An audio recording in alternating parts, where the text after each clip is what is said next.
going on, Conscious Crew, your favorite breakdown commentator? Welcome to another riveting episode of the Consciouztv platform. You already know what we're here to get into. Before we do so, please thumbs up the video. Thumbing up the video not only helps with YouTube's algorithm, but more importantly, it triggers up YouTube's notification system. So when you are thumbing up the video, you are literally knocking on the digital door of another Conscious Crew member and telling them to get their black asses into the building. So whether you're part of the replay gang, a bush baby, or you're active with me in real time in these sky reads, I need you guys to run those likes all the way up. It's the healthiest, most loving thing you can do for the platform. It's swinging and banging on that like feature. All right. Also, if you guys love everything that King does here, you can always donate to the platform at $Consciouztv on Cash App and or PayPal.me/Consciouztv. That's conscious, but with the Z on the end, just like it is here on the channel. Well, a Z on the end of conscious, that is, all right? All donation information and social media handles are in the description box below. Also, make sure that you have your notification bell set to all. And last but not least, please share the stream out to wherever it is you have digital community, whether that be your YouTube community wall, your Snapchat, your MySpace, the dark side of Twitter, Tumblr, or your personal OF. I don't really give a damn where you lay the link. Just let them know that we're loud, live, and in color. And with no further ado, let's go ahead and push on through. I know a place where you can recharge your soul. Baby, that's Consciouztv. And in the midst of brokenness, he gon' see your asshole. Baby, that's Consciouztv. You gon' heal, you gon' laugh and catch a little shade. Ooh, girl. Y'all know he be slaying, y'all better stop playing. Come hear what he's saying. Ladies and gentlemen.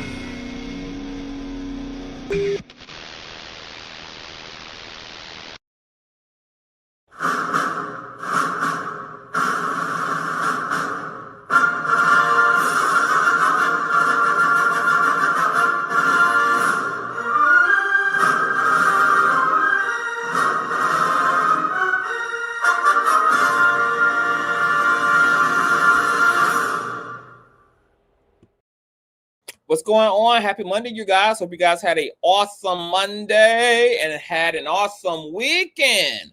Before it's too many of y'all in here, let me go ahead and speak to the chat. What's going on, Skyrome? What's going on, Carolyn? Hey, according to Me TV. What's going on, Ian Gardner? Hey, Queen B More. Hey, Easy Breezy. What's going on, Nakia? Hey, Keeny. What's going on, Queen Kesh? Hey, Bobby. No, you did not miss the intro. You know, I love my intro. And shout out to Bubs to God, who's another creator. You guys see he and I collaborate every now and again here on the platform. He's the one singing the intro, and he's the one that had that intro made for me. So shout out to him. I'm looking to have a new intro done. I'll probably get him to do the new intro too. You know, I want something real hood, real ghetto, something real big bass. You know, something that just screams Section 8, you know, something that just screams, I buy food stamps, just something real hood and nasty and gutter and low down. You know, that's the kind of intro I want. So we're going to be working on a new introduction for 2026, all right? I'm out of my boy next door era. This is my anti-hero era. All right. What is going on, you guys? Hey, Coach Leslie. Hey, boo.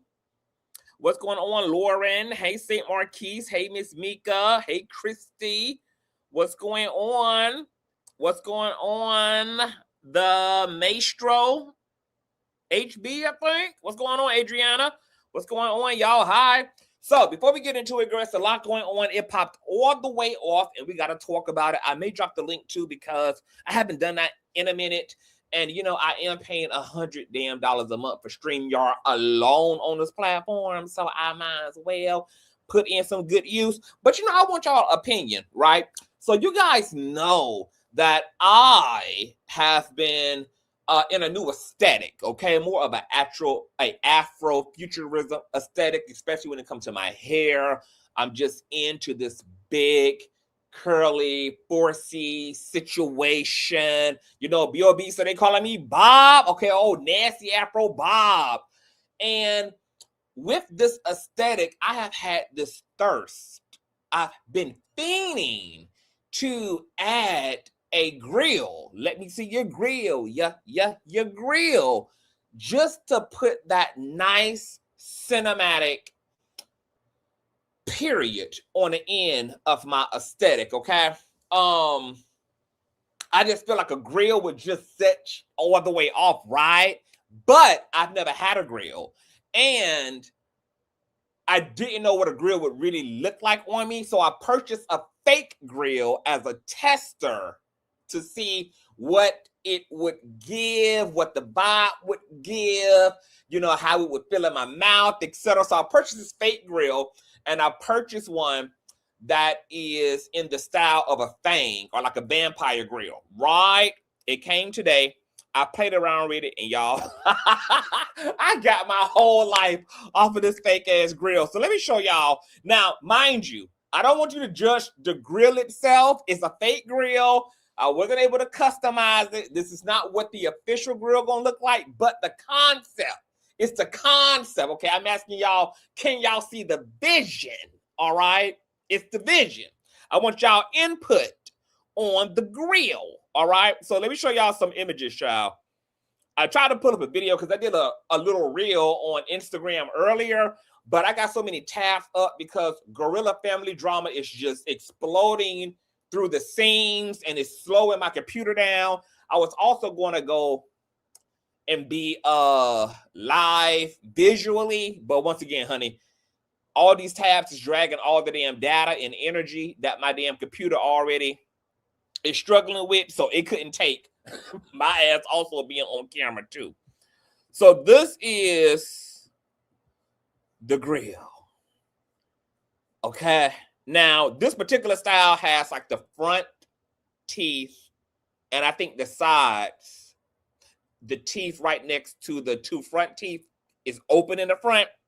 So you see, you know, my nice porcelain, and then the fangs are, you know, where they're supposed to be. Now, this is another angle of the fang shell. Now, I don't know if I would get this particular style in fangs if I just want, you know, all the teeth covered, because I kind of like the teeth showing through and the grill kind of accentuating the, like, creating these lines of demarcation. I kind of like that look.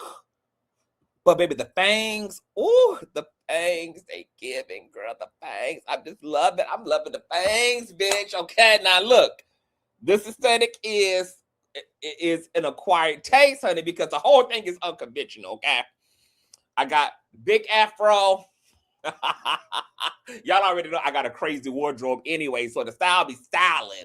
Everything be giving high couture. Everything be giving expensive. But the grill just make me feel like such a motherfucking nigga. And then I had on I was kind of like dressed up today because I had a business meeting that I had to go to.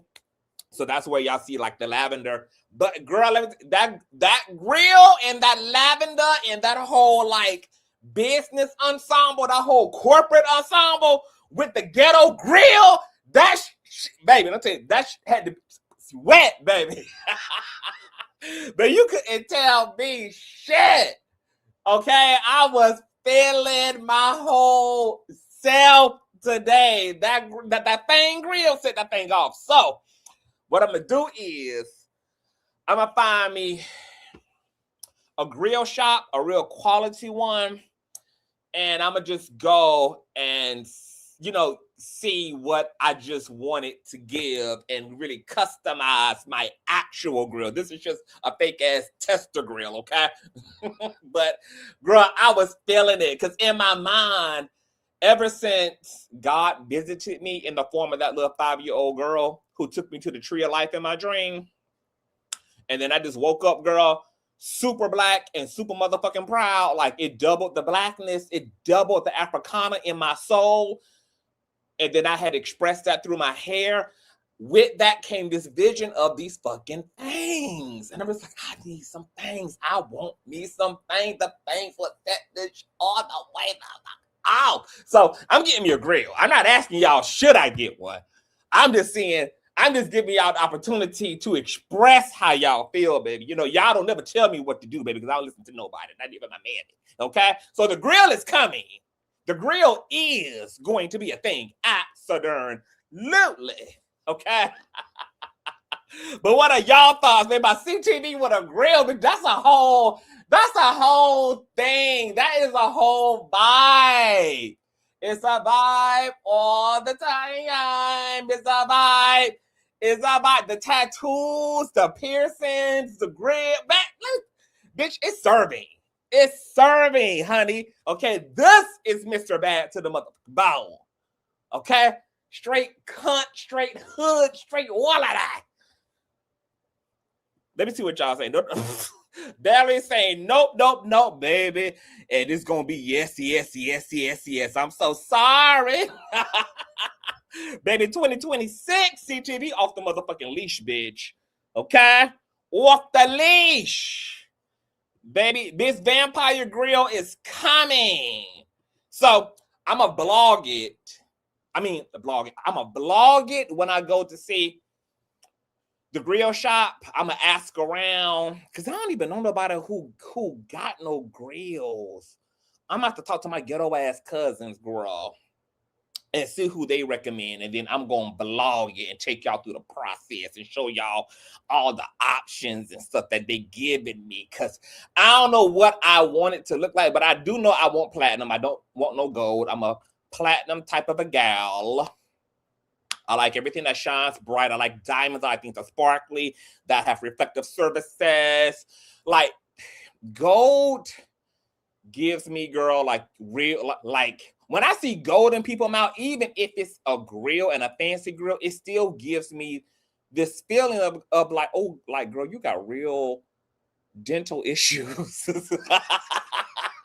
Like, girl, something about that gold, honey. I guess because growing up in the 90s and shit and seeing people substitute that gold crown, girl, over a cracked tooth and a split tooth and a half a tooth and all that, girl. So I can't appreciate gold as a fashion piece because it has been so integrated into the whole dental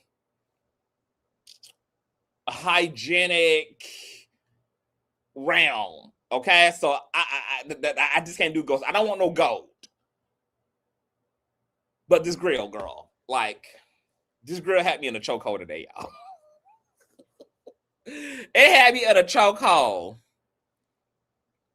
Okay, let me see what y'all say. No gold wouldn't look good against beautiful brown skin. But let me tell you something. Now, gold does look good on me. Because, you know, every now and again, I pull out my gold.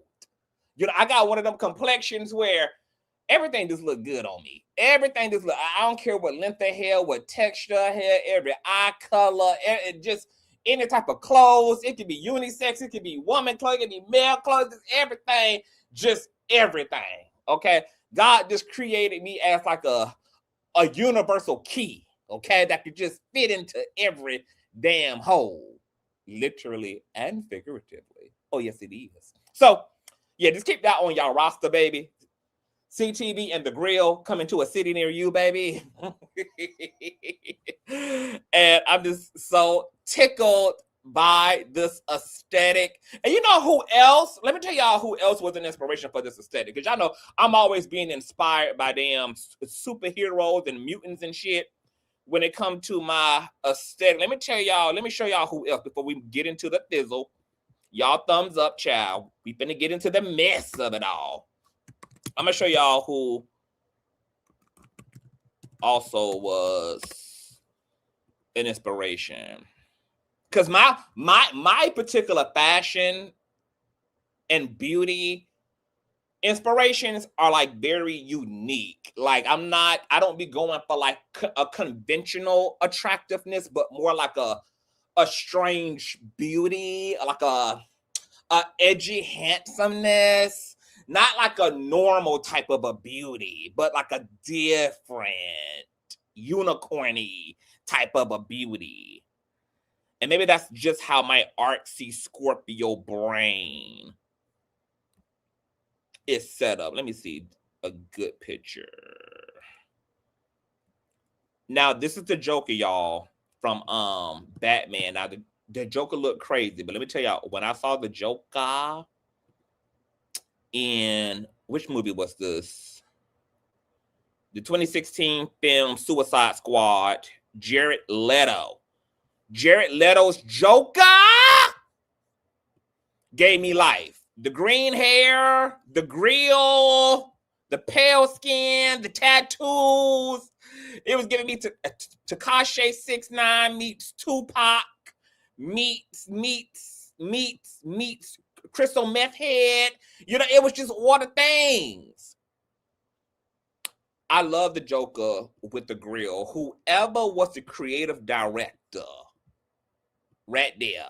Whoever was the creative director for this version of Joker, baby, 2 snaps and a pop for you, girl, because I was living for this aesthetic on Joker. If y'all have not seen Suicide Squad, check out Suicide Squad, girl. Joker, girl, had me whopping.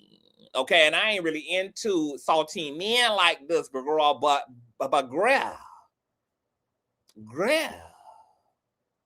I was willing to be a homosexual version of Harley Quinn. I would have gave my life for Joker. I would have had his babies. Baby, I would have raised some little Nick children proudly in a trailer park. But you know what? We ain't here for that. Let's get into Glorilla. All right. So Glorilla and BroRilla, girl, done had it going on. You guys know that we went live a few days ago.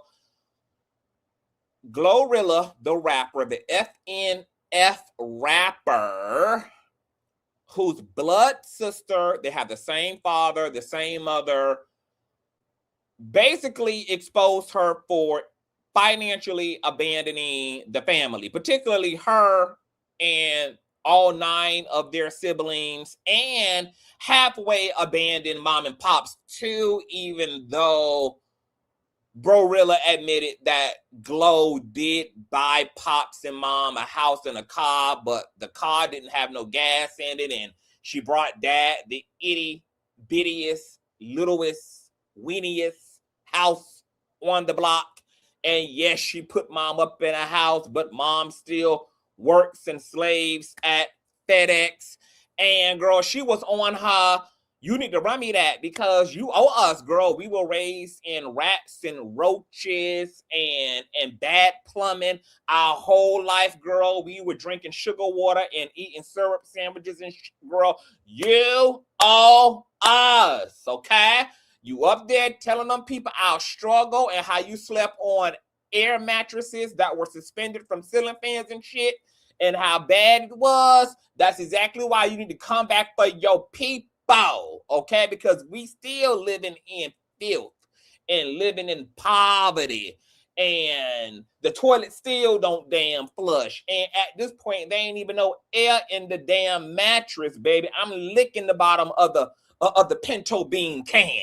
Okay, baby, she let Glorilla ass have it. Well, Glorilla went live on Facebook today, and she had their mom and pops on the phone to apparently debunk these allegations that she has abandoned their parents and or abandoned the family, etc. However, BroRilla turned around 6 motherfucking whole minutes after that live stream, girl. We knew she was coming through like a wrecking ball. Baby, I already know BroRilla was going to tear the scene up, bitch. She turned around and exposed the damn mama for capping for Glorilla. So we got to get into it. And she's been dragging and reading and roasting everybody from Finesse 2 times, who done came for her, Shamara, who done came for her, Clarissa, who done came for her. So we got to get into all the things, all right? So thumbs up this video, share, subscribe if you're new here. And this is Glorilla, because I had to find the chunks and pieces of the live stream, child. So this is 1 minute plus of her live on Facebook, all right? I haven't heard the entirety of any of the stuff, so we're going to be listening to this all together, you guys, okay? Run the likes all the way up, okay? This is Glorilla with her mother and father on speaking phone, attempting to debunk these claims. Check this out. And Woods family ain't none of y'all goddamn business. Now, this the daddy. That's my business. All them my children. She put them in the business though, Dad, so you can't get mad at them for talking what they talk because she got on there and put them in that lying ass business. Listen, baby. I don't get on them because I done did all y'all my children. Victoria needs her motherfucking ass whooped. She know better. Spreading the family being whatever happened in the Woods family, good or bad, that ain't none of y'all concerned. What y'all need to be worried about is what y'all got going on. I'm the dad. I love all my children, but I do not appreciate what Victoria's doing to my family name. I really don't. She ain't got no business. Whatever disagreement, Daddy. Her sister and her mama. Help her. Daddy, I don't want you to say all this. We know she's wrong. Blase. What get done for you every time we ask? Tell them how I treat you. Tell the world how I treat you. Man, look, you have been outstanding. I could never pay you back for all the shit. I don't lost count. You know, that's all that matters. You and my mama taking care of, and I'm happy. You take damn good care of me. Thank you, Dad. You take damn good, man. You deserve it. No complaint. You deserve I it. could never pay you back for all you done. You done bought me cars, you gave me parts, you gave me plenty of money. I done traveled all over the United States with you. You have exceeded my wildest dream. Now, Glory, you know I love all y'all. Good, bad, and ugly. But at the same time, for somebody to sit online and lie on you like that, I said, damn. Yeah. That's really messed up. That's messed up. It's cool, Daddy. We know what's going on. Well, thank you. Okay, so that's the daddy girl saying, you know, he's giving her Oscars, giving her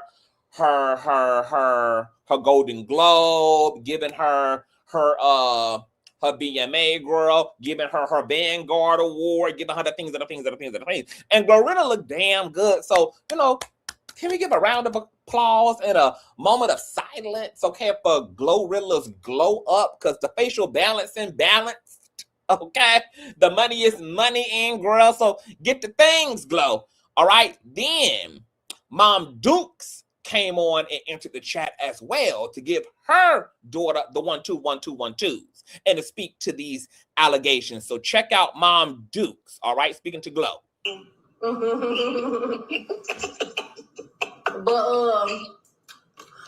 like I said, I don't like y'all being in the public because, like I said, you gonna do stuff like go work because you still want to. So it ain't no point of like that's why I ain't want you. My mama begging me to put statements out to take her side, and no, she don't gotta do all that. Mom, you keep doing what you want to do. You keep getting spoiled every month, and you keep working because you want to work because you don't want to lay on your back and beg nobody for nothing. We resigned because the girl told where we were, the hours that we were going, so we had to resign. And that's fine because you don't gotta. How many hours was you working there anyway?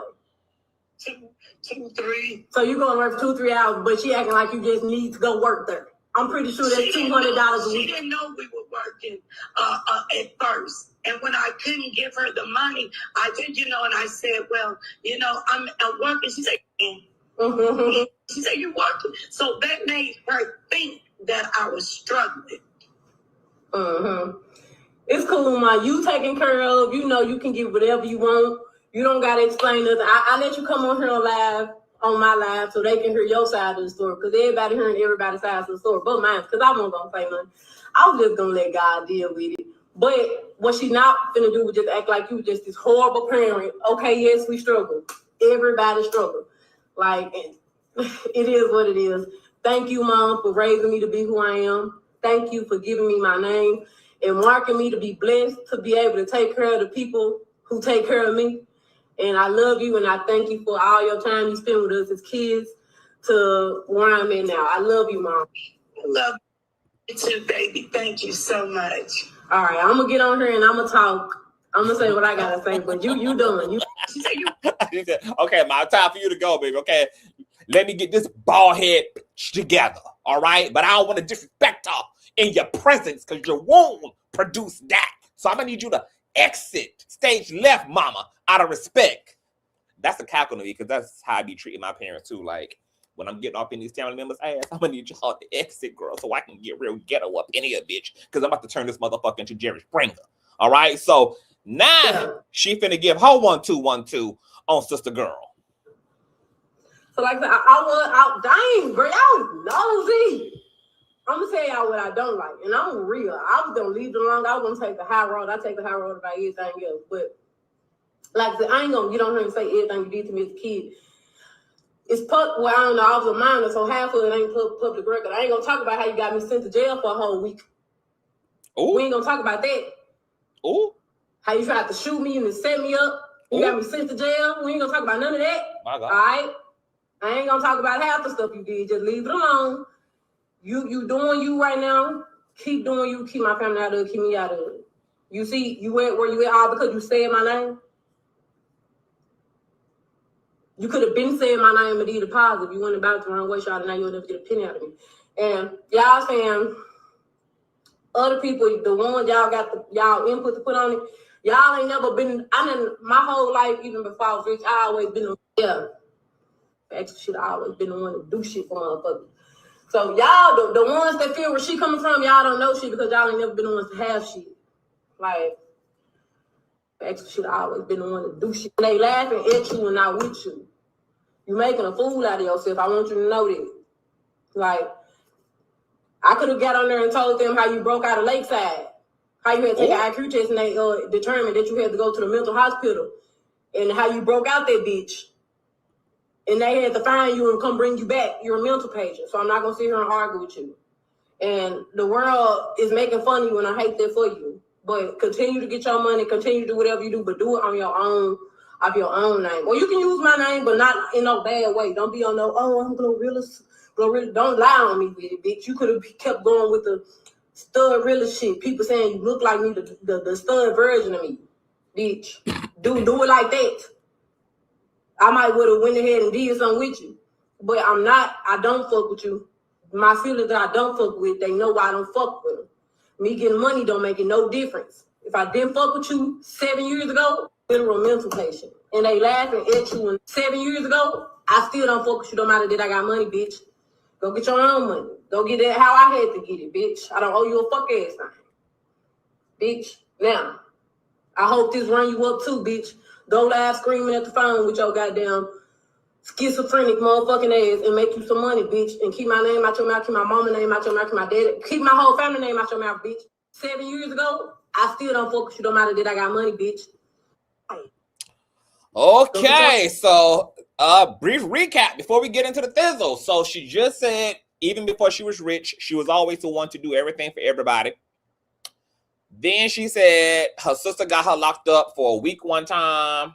And she said a lot of this happened when they were minors. So they were young.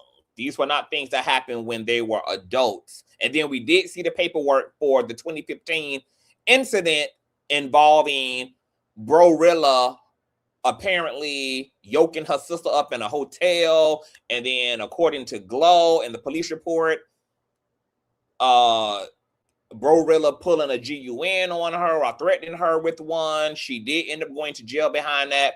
And she had already had a outstanding warrant for her arrest on some identity theft charges. Now, BroRilla has also said, girl, she ain't no saint.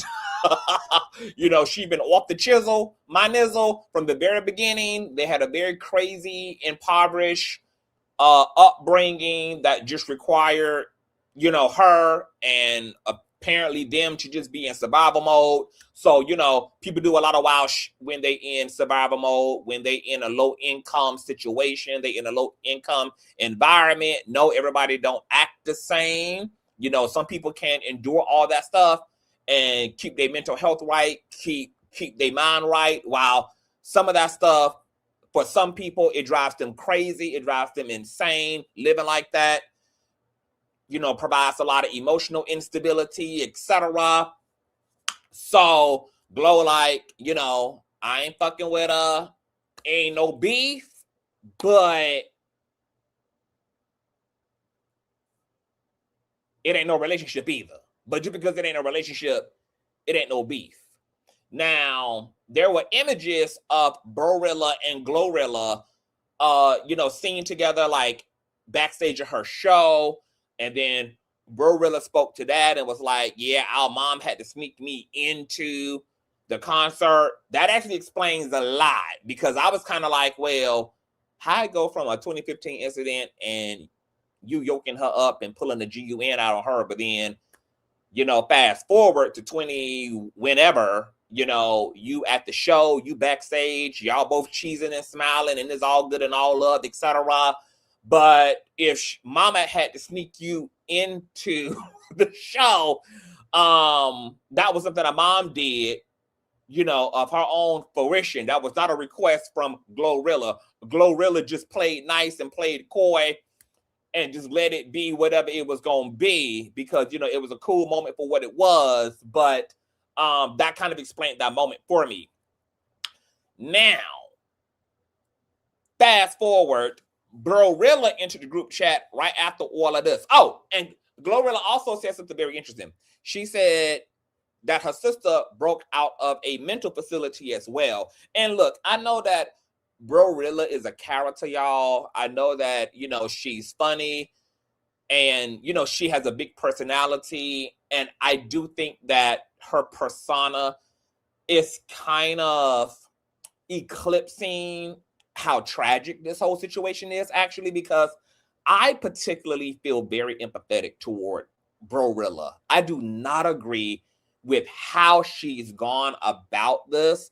And I do agree that she has a lot of misplaced anger, because her anger needs to start with the head, which is their parents, not Glorilla, who also had to survive whatever the lack thereof of the parents was alongside her.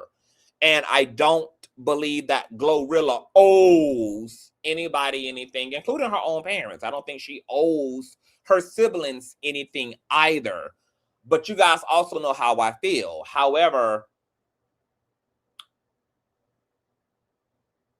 you don't have to owe people anything in order to also care for your tribe. And if Glorilla, to her own point, was taking care of people and she was being that person even when she was just a regular smegular degular chick, I don't know why she wouldn't want to be that now that she definitely got it and her cup is overflowing. And not that she even still has to do anything for BroRilla, because if that relationship there is just too tarnished, if that particular relationship between her and her sibling is just too raggedy, like a little bit too much happened, it was a little bit too traumatic, BroRilla is a little bit just too much to deal with, and she just can't have that type of relationship to her, then that's cool. That is Glorilla's preference. She's more than fine to distribute her wealth accordingly, her help and her charity and her compassion, etc. But it's also interesting, though, that she literally said that her sister also has mental health issues. And for me, okay, I ain't speaking for Glow, I'm speaking for CT and the V. For me, I'm a very, very compassionate person. I have mentally ill people in my own family. Some of my favorite cousins, you know, are schizophrenic. Some of them have chronic depression. They have mental health issues.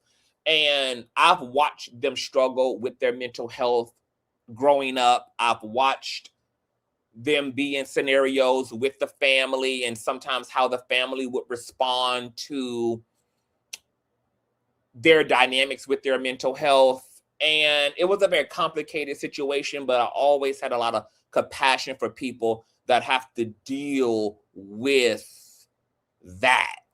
And if Glow knows that her sister has mental health issues, and she knows how difficult their upbringing has been, as a sibling, I would be double compassionate toward my sibling. I would personally know that nothing that they did to themselves or anything or any situation they put me in was personal. It was due to the trauma of poverty. It was due, and maybe poverty is what led to the mental health issues, because that's another thing that we don't fucking talk about a lot, is how perfectly well people start off well.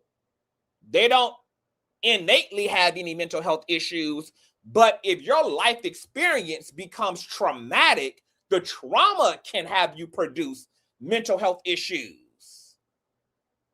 It was surviving poverty, surviving a negligent parent, surviving an addict parent, not having the means, dealing with bullying in school because y'all not always dressed to the nines and kids don't give a damn about your family situation. They're going to rag and roast accordingly and being treated differently. And then the sister's also gay and she's a stud. And it just seems like it was that almost like BroRilla situation. It in and of itself is complicated. Her surviving her womanhood, her not understanding what her womanhood is, her having to understand what her sexuality meant, what her gender expression means, why this masculine energy, surviving poverty, surviving the bullying, the trauma that comes with poverty. I'm not going to act like I can't see how that would drive somebody crazy, because I do. I completely can understand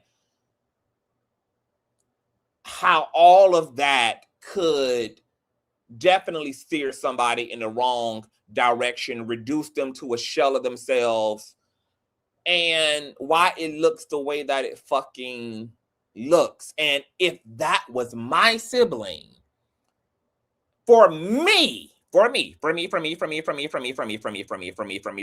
baby, I got my boundaries too, because baby, I don't fuck with a big chunk of my family as well. But y'all know my stance is, while I don't fuck with a big chunk of my own family because of some bullshit, okay, I'm also like willing to still be accessible on a need-be basis, because it wasn't all negative. Yeah, there was fuck shit, but there was positive shit too. And a big chunk of my own survival growing up could not have happened if it wasn't for the functionality of my dysfunctional family. A lot of times when we go through a lot of rough shit, we can get locked into the negative, and it drowns out the positive and the good and the resources that were also made available that made a difference in our life as well, incubated in that system. So because I strive to be a very rational, grounded person, especially in terms of how I treat people and how I deal with people, I don't lie to myself about the good either. The good does exist. The love existed. The interventions at time were what they were. People definitely went out of their way. People definitely gave and showed up. But there was all that pendulum swung though from left to right equally. So there was equal bad while there was equal good. And while I don't have to tolerate any of that, because I'm not tolerating the dark side of the moon, because I benefited from that dysfunctional ass community, and I ultimately could not have gotten to where I am without those cards exactly, good, bad, and indifferent. Even in my breakup with my family socially, I'm willing to leave space to still show up if there is a need. I ain't gonna be around for none of the playtime. I ain't gonna be around for none of the fun time. We ain't kicking it. We ain't FaceTiming. We ain't going to brunch and eating crumpets and sipping Kool-Aid and iced tea and none of that shit either. But because I benefited too from the family, as toe up as they was, I'm willing to keep one toe in the pool. That's all I got, baby, is to be around for the needs. Show up if somebody need.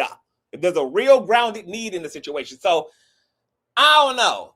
I understand Glorilla, and I understand her plight, but I also understand BroRilla's plight too.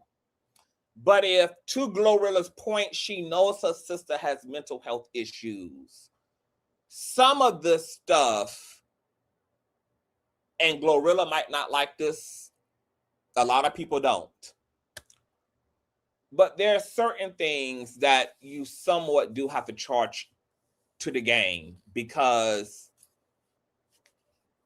when people don't have a lot of space to really fight for themselves, and they don't have a lot of resources to be their higher self, to be their better self, to be their trustworthy self, to be their safe self,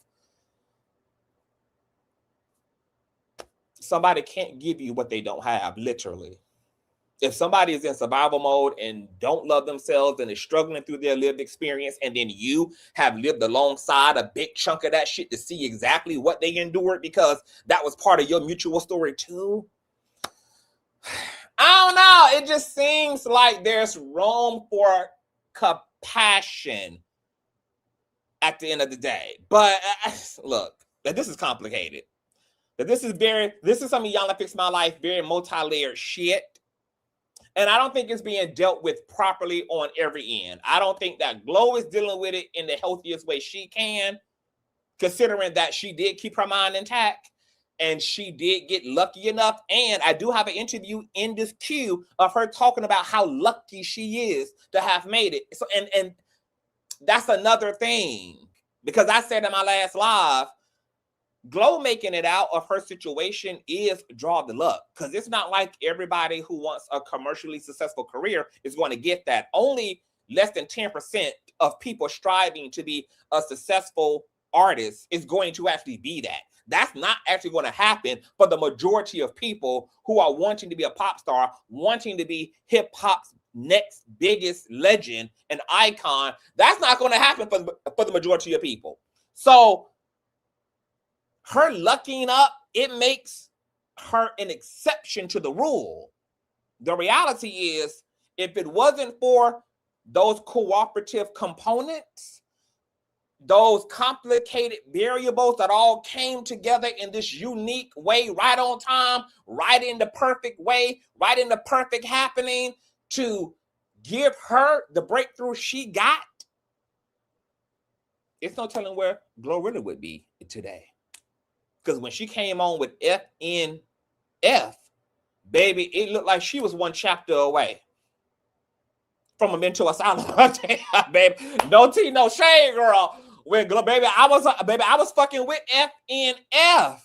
But girl, no shade, girl. When Glorilla first came on the scene, girl, I'm like, girl, it's giving one chapter away from the pipe, baby.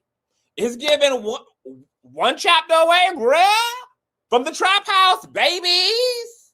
No tea, no shade, bitch. So, I'm like, if Glorilla is now sitting on the other side of this and she accomplished something special, something that's not accomplishable, even with people who are trying and fighting to break through too, and to have the level of career, the level of economy, the level of per capita that she now has as a successful artist, with her being able to understand all that, Glorilla should know that she should know just that. Like, what happened to me was an exception to the rule. And something special did happen to me. And look, this is where I get philosophical. I don't believe that exceptional shit happens for the sake of individuals. I believe that exceptional shit happens to a person for the sake of the majority. Nobody's going to convince me that God blessed Glorilla the way that God has just for Glorilla. God looked at that whole thing, looked at that whole nucleus family, that whole nuclear family, the daddy, the mama, the siblings, and God chose the most suitable person, the person that could be the most intact in virtue and insanity and in mind and in character, and chose that person to be the Moses, but not only for the sake of saving themselves, but also for residually bringing their people with them. And when I say with them, that don't mean that Glorilla got to make a millionaire out of everybody. It don't mean that she got to make everybody famous. It don't mean she got to give everybody careers. But what it gives to me is that God chose the most competent individual in that mess and did something exceptional for them, because Spirit believed that that person and knew that that person had the capacity to also distribute the promised land out accordingly to that from which they came from. God didn't do that for Glow, just for fucking Glow. God just did not. Baby, God is far more intelligent. God looks more broadly than that. God will bless individuals to bless the whole. God will take a crumb and give them the capacity to manifest the whole of the cookie again. If Glow got her breakthrough, and then because her parents literally birthed her, she did what was culturally, acceptable. You do for your parents, and then she left her fucking siblings behind. There's a cruelty in that. There's a selfishness in that, and I don't give a fuck about none of these philosophical motherfuckers who is on this whole fuck everybody. That's a problem now with the world. The world fucked up right now because everybody on some fuck everybody shit. If we had not been on some fuck everybody shit, we wouldn't be where the fuck we is right now. But because everybody is running with their privilege to that voting poll, saying fuck everybody, everybody getting fucked.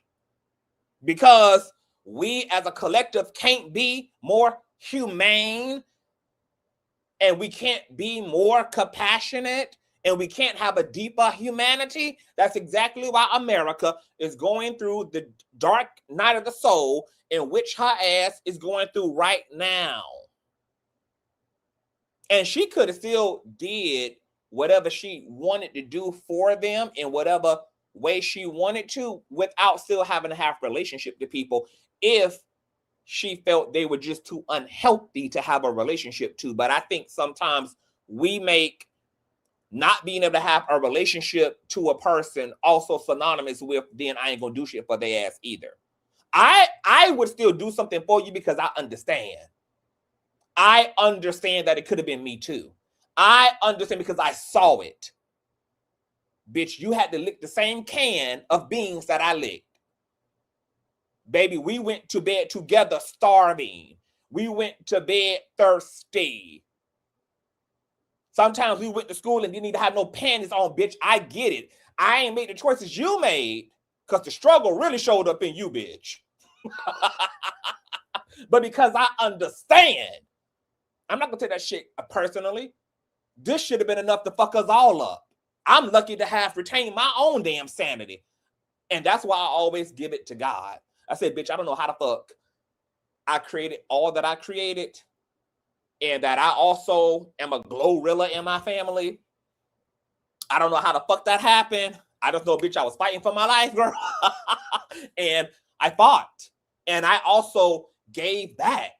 And I paid it forward. And even with all the fuck shit, I still am willing to keep a slit in the door open for a need be. But I'm also clear, we ain't got to be in a relationship, but bitch, I ain't gonna act like I ain't too good, and I ain't gonna act like I don't understand why the fuck you showed out the way you showed out.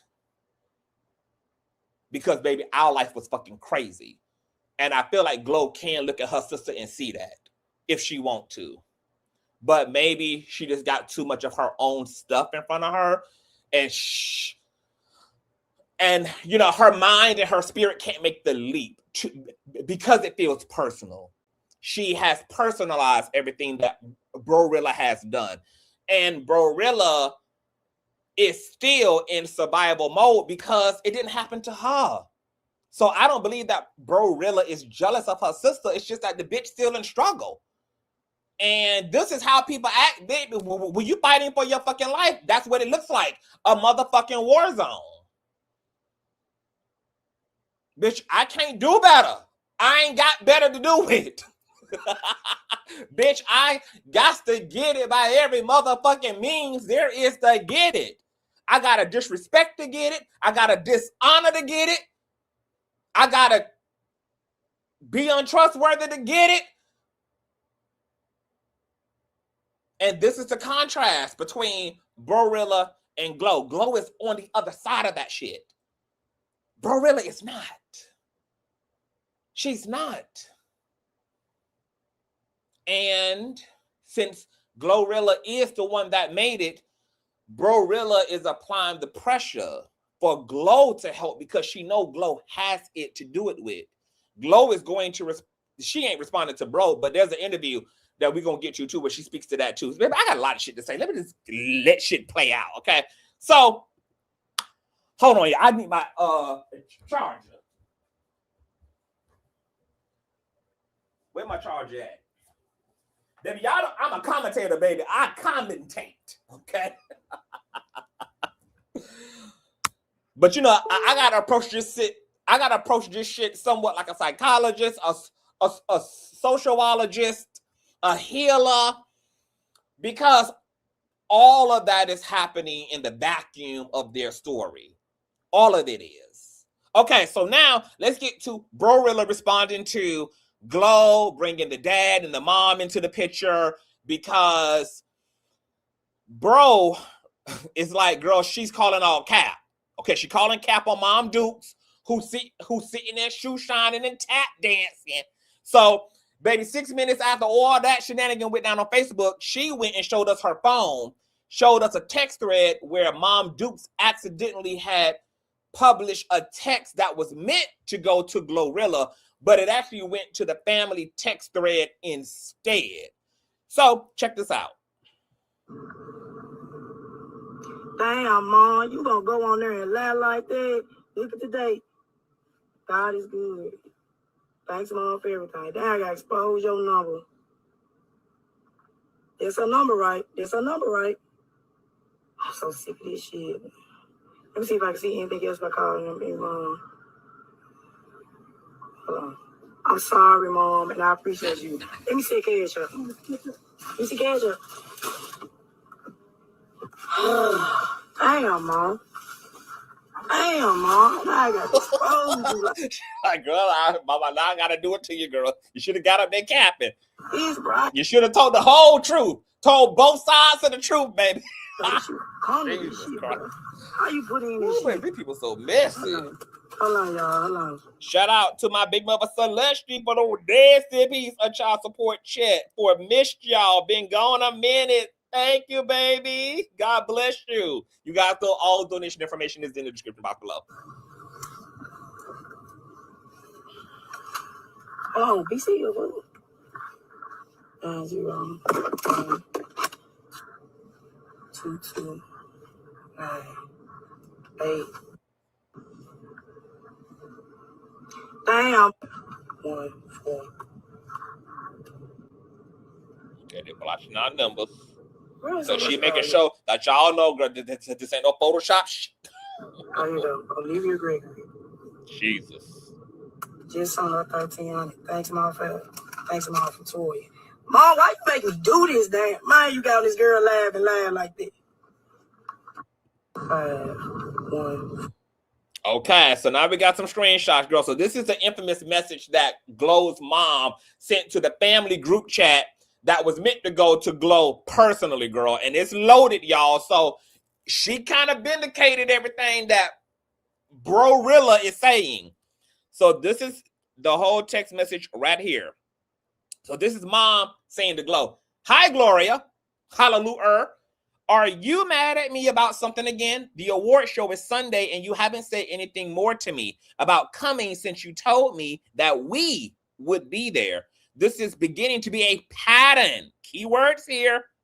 "When I forgive, I forget as well. But when I see the same behavior repeat itself, then it causes me to remember what I had forgiven. You keep getting my hopes up of celebrating your success with you at your contract reading as well as recent award show. Then snatch the rug from under me by not responding to my calls or texts prior to the contract signing or award show. You even asked us to retire, and I did. Elder and Daniel did not retire, even though you spoke to Elder yourself and asked him to retire. You said you had us, but every time you give me anything, I have to ask for it. For the longest, you didn't even give me a penny till you started hanging with Cardi B. From what I've heard, she's all about taking care of family, just like your friend Glossy. You didn't even move us.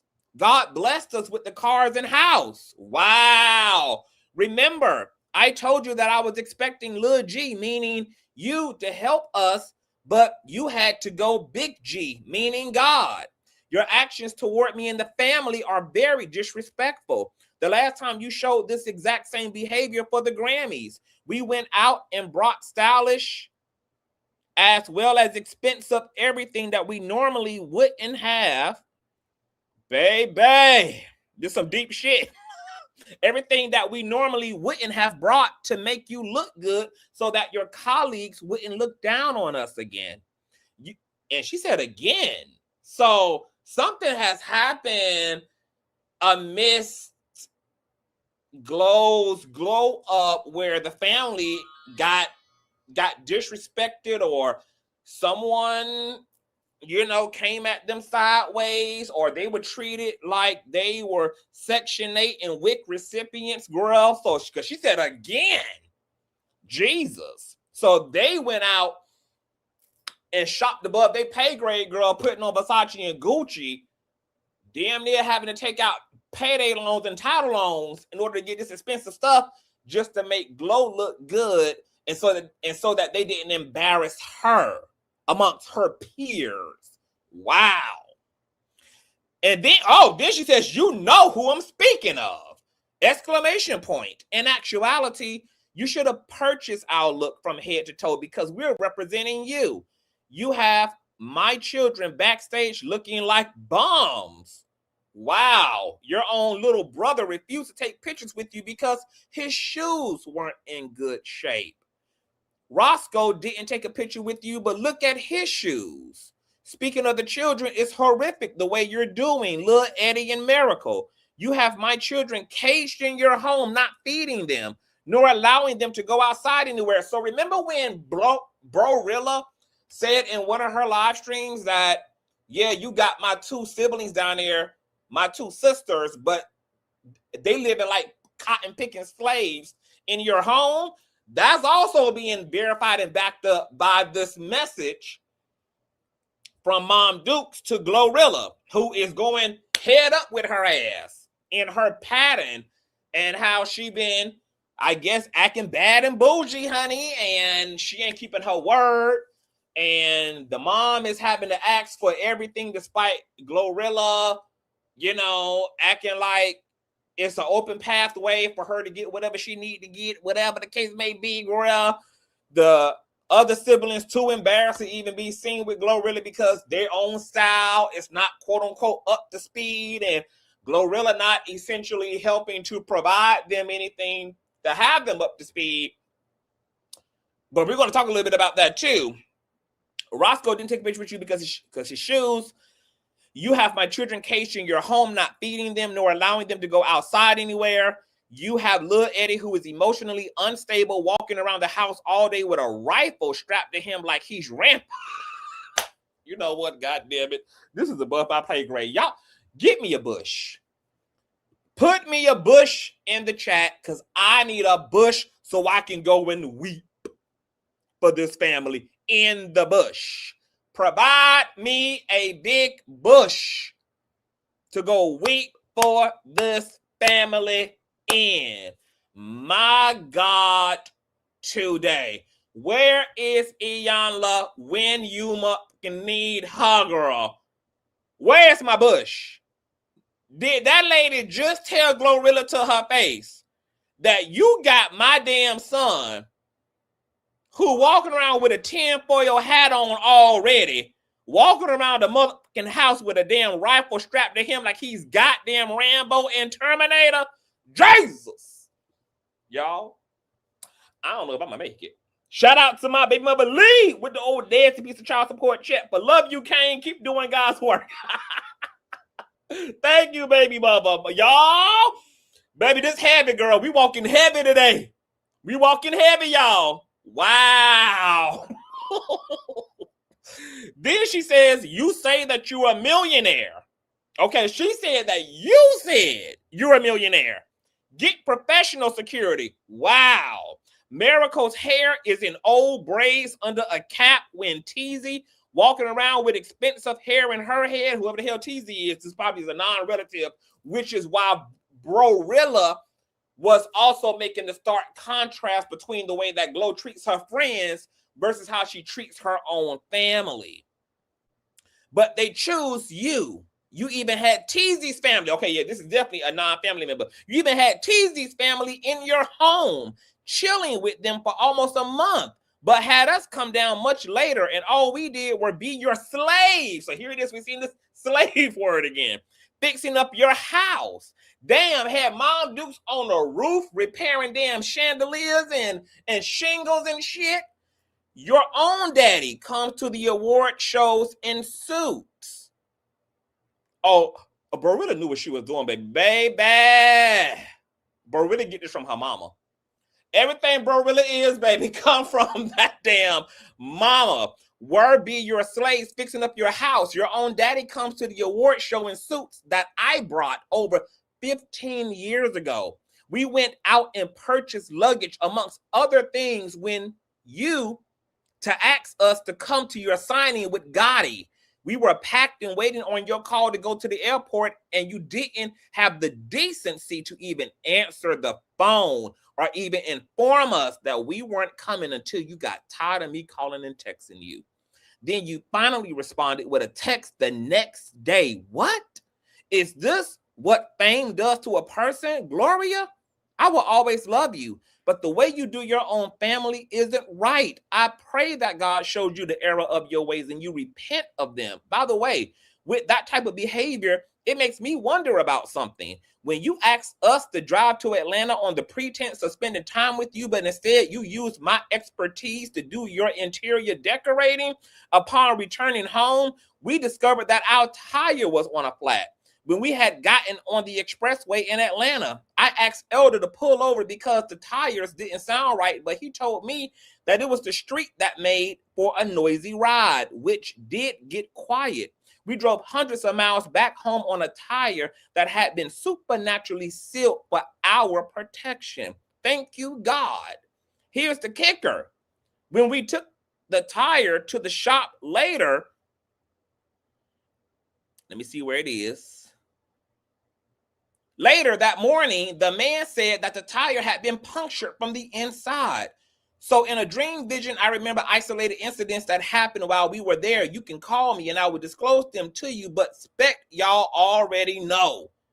That's the reason why they were fake, profusely crying when we left, but wouldn't even answer their phones when we tried to inform them that we made it home safely.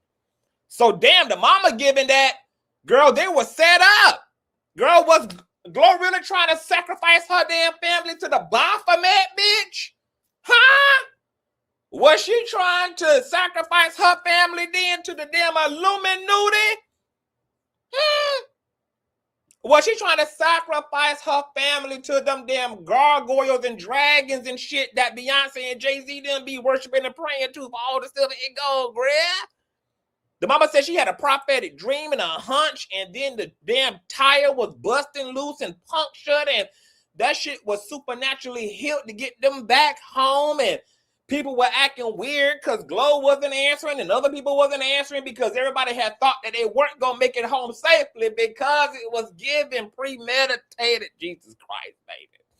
As the Yana says, girl, give me a bush because I don't even know if I can help this family.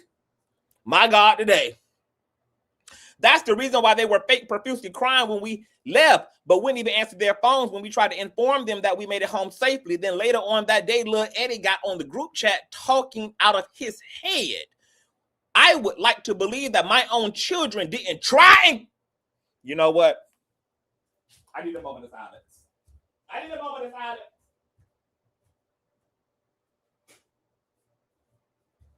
Why? I told you I didn't read none of this prior. Wow. Girl, I did not know that this is what this damn group chat was given. Shout out to my baby mother, Bonita, for the old nasty piece of child support chat for 1111, but I still believe Glorilla. Oh, period, baby. Jesus. No, this is some deep. Y'all, what the hell is going on? The mama is texting Glow. and saying that Lil Eddie got on the group chat talking out of his head. I would like to believe that my own children did not try and unalive us by puncturing our tires. Actually, everything was fine until you got angry because we drove your truck to the airport to pick you up at your request. Let me tell y'all something. You know, I'm a commentator, so, you know, I got to follow celebrities in a way that maybe everyday consumers don't. But I'm going to tell you, between what BroRilla was saying about how Glow have their siblings down and living like slaves, and then the mama is double backing and confronting Glorilla head on about her behavior and how she directly treats them, etc., like slaves, etc. And now she's talking about Glorilla flipping out because they drove her truck to pick her up at the airport with. I told y'all this in the last live. Remember what it was 2 years ago, I think? Glorilla had put out a listing. It was a job opening to be her personal assistant. And baby, she got dragged to and fro the goddamn earth because she wanted practically somebody to give up their whole entire life to be her second self. And the gag was, not only did she pretty much let this person know that they might as well not worry about having a personal life, a love life, a family life, because the laundry list of slave duties that they were going to have were going to render them unable to be able to have a personal life.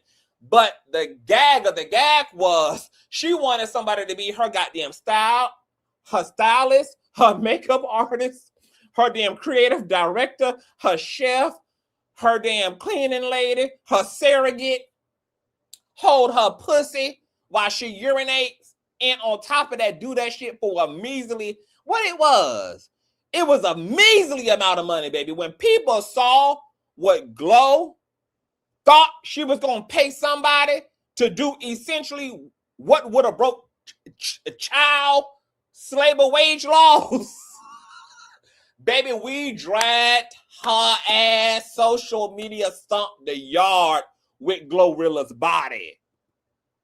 So I'm not surprised because she was being called out then for basically like, who the hell do you think you is? Like, girl, even Diana Ross ain't even giving this. Even Beyonce ain't even giving this. Girl, where is this divaliciousness and this entitlement?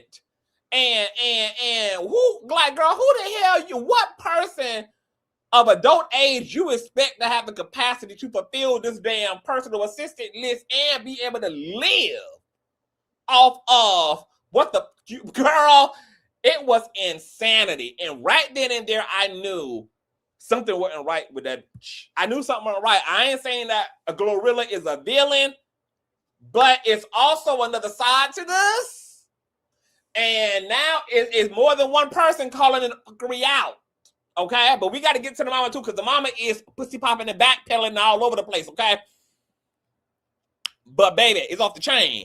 So she goes on to say, again, things that make you go, or as I like to say, things that make you scratch your ass. Anyways, I'm yet praying. Okay, so then the message ends here. So let me see where this message is June 23rd of what year? I think somebody said this is a 2023 message. I don't see a date on it in terms of the year, but it don't matter. The reality is that, so the mom said this, but then you just heard the mama shucking and jiving. Oh yeah, girl, you the best bald-headed ass daughter I ever had, girl. You just do so much for the family. And somebody did say it sounds scripted, but let me tell you something. It ain't scripted. What it is, because see, I got the same shit going on in my own family. We had a Glorilla in our family. Now, shit ain't never got this ghetto, but the family dynamics became very interesting because our Glorilla was acting just like their Glorilla. They made it out the struggle. They came back for their mama. They did something for our grandmama. And then they did a little razzle dazzle for the rest of the family. You know, like Christmas gifts, etc. But ultimately, the only people that got something substantial out of the whole mix was our grandmother and their mother, which is my auntie. Now, I got to see how fake my family was when we got our own version of Glorilla, because when our Glorilla was being just as inconsistent like this Glorilla is, and had the big head and was acting unavailable, and then when they were, everything kind of revolves around them. The way that Black families accommodate the head honcho, aka the person with the most money, becomes the person with the power. That's how Black families move. Whoever got the moolah got the power, bitch. But as a result of that, there's a lot of insincerity that happens because the person in power, the person who the family given power to, knows they got power. And as a result of them having power, they have ego. They don't feel that they have to answer to anyone per se. They feel like, you know, the red carpet should always be pulled out for them and da-da-da-da-da-da-da-da-da-da-da. And the family will be passive aggressive as a result. They'll be frustrated with that imbalance of power. They will be frustrated with that imbalance of respect and honor because it oftentimes doesn't go both ways. And you would get a lot of backdoor conversations that people are having, but then in front of the face of the power is all smiles and cackles. It's all, oh my God, this is my favorite, this is my best grandson. You know, you get the performance. And the performance isn't also completely insincere either, because it's a both-handed situation. There is genuine gratitude and genuine honor there, but there's also all this unspoken shit that oftentimes the people without the power don't feel that they have the wherewithal to confront the person in power with, because they also don't want to fuck up what they are inheriting or what they benefit from as a result of the proxy. So you get these little clusters of the community within the family that'll talk shit about the head honcho, but then also be completely subservient to the head honcho while talking shit under their breath about the head honcho. And you get all of that bipolarism. You get all of that in and out because power isn't being handled responsibly. Power is governing itself irresponsibly, and the family, as a result of not even having a lot of experience with power and dealing with power this intimately, dealing with somebody of wealth that intimately, also behaves in very inexperienced, immature ways. And then the whole shit becomes a schizophrenic, padded room mess. Okay? So you get the bipolarism of the people who sit the closest to the power, aka the parents, because they're going to benefit the greatest from Gloria in this case. Okay? Of course, mom and dad. So, but mom got to a boiling point at some point and had to have a head-on goddamn confrontation with Glorilla ass as well about her bullshit. And so now what we have here is we can't now just say, oh, BroRilla is jealous, because now all the shit that BroRilla said is being corroborated by the damn mama, which puts a spotlight on Glorilla and how Glorilla behavior is showing up in her own family. So when somebody said in the chat earlier, when they were listening to mom and Glorilla, they was like, this is giving rehearsed, it's giving performance. Yeah, it is. Mom ain't telling the whole truth. And that's why I say, see, BroRilla would not have had anything to clock Glorilla or her mama on if Glorilla and her mama would have told the whole truth. But see, when you don't tell the whole truth, you just empower opposition, because opposition gonna tell the rest of the shit, bitch. They gonna tell the shit, bitch, y'all ain't saying, bitch. So you better tell the whole thing. But God help you, please. So what Glorilla and Mama should have did was talk about both sides of the coin. Yes, when I first came into success, I was busy. I was carried away. I had a lot going on, and I ain't even gonna lie, bitch. I was a bit of a damn diva. As a bitch who never had a crown, I didn't know how to wear that crown totally responsibly when I first had it. As a result now of being a bit more seasoned into my career, money it's not as new to me now, and I'm more relaxed in this thing. My humanity has been able to set in fully, and I can admit that, yeah, I acted in diva ways when it came to my family. Yes, I probably was a bit of an asshole. Yes, I made promises that I didn't keep. I'm not gonna act like my motherfucking sister is fucking lying about every goddamn thing, because she's not. And then Mom could have followed that up with, yes, you know, we had to travel to some things. You know, this was new to all of us. Her fame is new to us.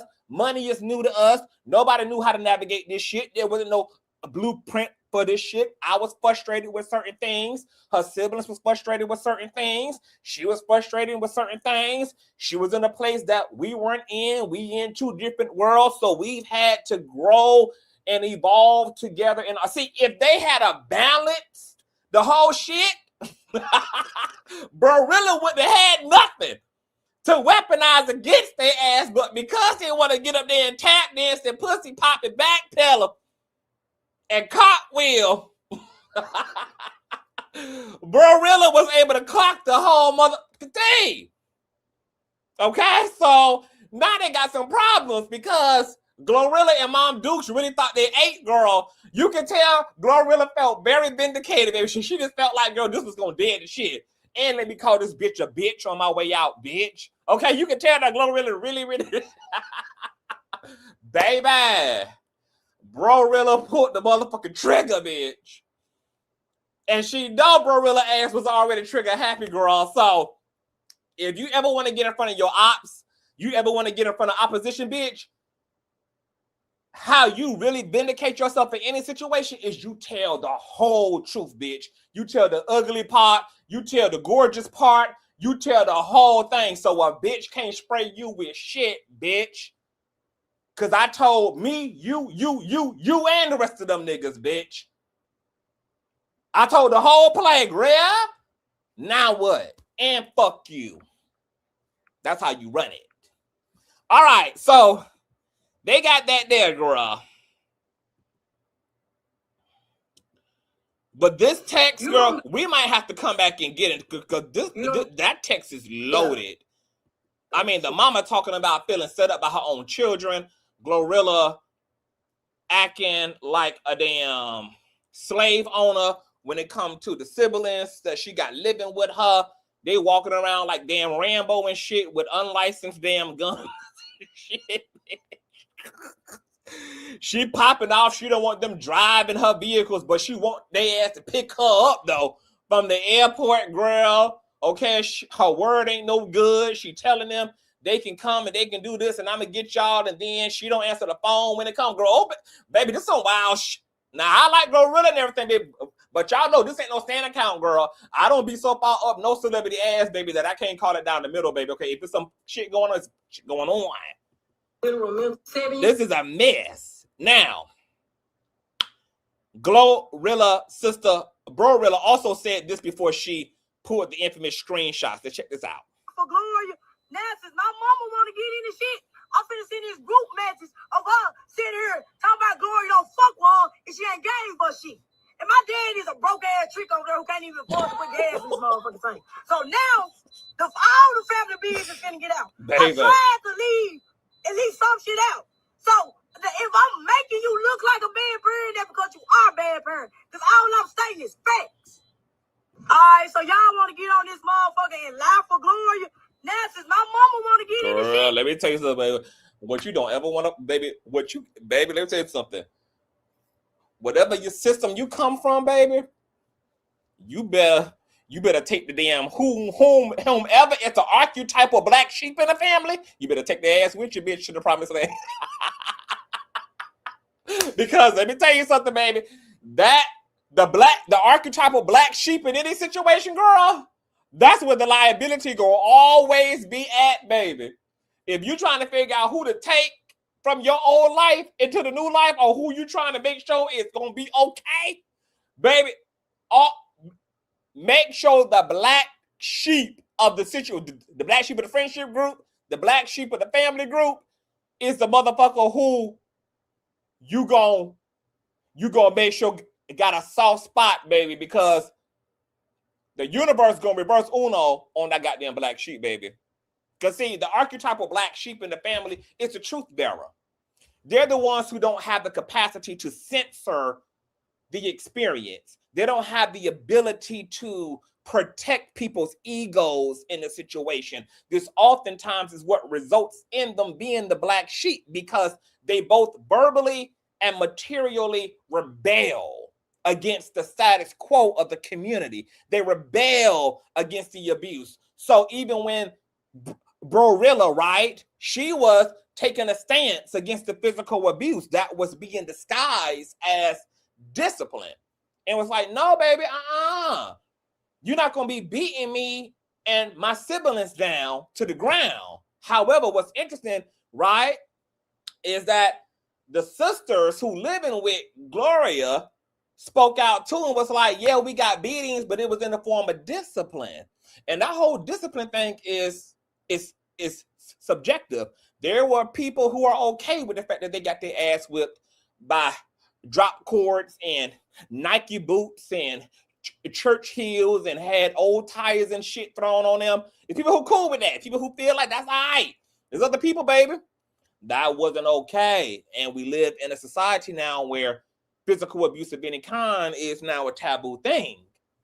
Violence begets violence. It oftentimes creates more trauma and more drama that oftentimes ends up being internalized. So people don't think there's no negative coming from it, because outwardly it seemed to have ratified the situation, but internally that shit destroyed a person. And those mutations showed up in maybe how a person abused themselves, or how people show up in their friendships, how they show up in their intimate relationships, etc. But BroRilla was bucking against all of the bullshit of the system. I don't want to be poor. I don't want to be fucking hungry. You're not going to be putting your fucking hands on me. And as a result of all of those things, she was being black sheep. She was being called the problem child. She was being called the difficult one. And because I know what this shit looks like in black families, oh, baby, I know how we will further oppress somebody who's willing to tell the uncomfortable truth and willing to do the uncomfortable things in a situation that everybody else trying to play coy about. Oh, baby, I know how nasty we can be as people. Oh, baby, I know how we can gang the fuck up, baby, on the truth teller. Oh, yeah, baby. Because we all too scared to deal in the reality. And none of us been taught that it was safe to contest power, to speak to authority, even if it was respectfully. And if the black sheep is shooting the fuck off and kicking and knucking and goddamn bucking, we gonna put duct tape on that motherfucker's mouth and tie their ass up with a goddamn rope too, because we're in fear, girl, that we all gonna be punished, bitch, for you trying to be a goddamn rebel in this motherfucker. Even though you knucking and bucking for right reasons, we understand. Because this shit is some shit. This shit shouldn't be happening. This shit is unfair. This shit is abusive. This shit is all the things, girl. But what other choice do we have? Because we're gonna be punished for trying to be free. Free from the emotional neglect, free from the physical neglect, free from whatever the fuck it is. Particularly in our culture, baby, this is how the truth teller gets treated. And then the truth teller ends up in return, the black sheep in returns burning down the fucking village. Because the village never operated in a way that gave that truth teller any reason to love it to begin with. So of course it has no remorse about burning it all the fuck down, especially when on top of that, the village is interconnected to all of the rebels' self-issues. BroRilla is that. She's the she's the black sheep, aka the problem child.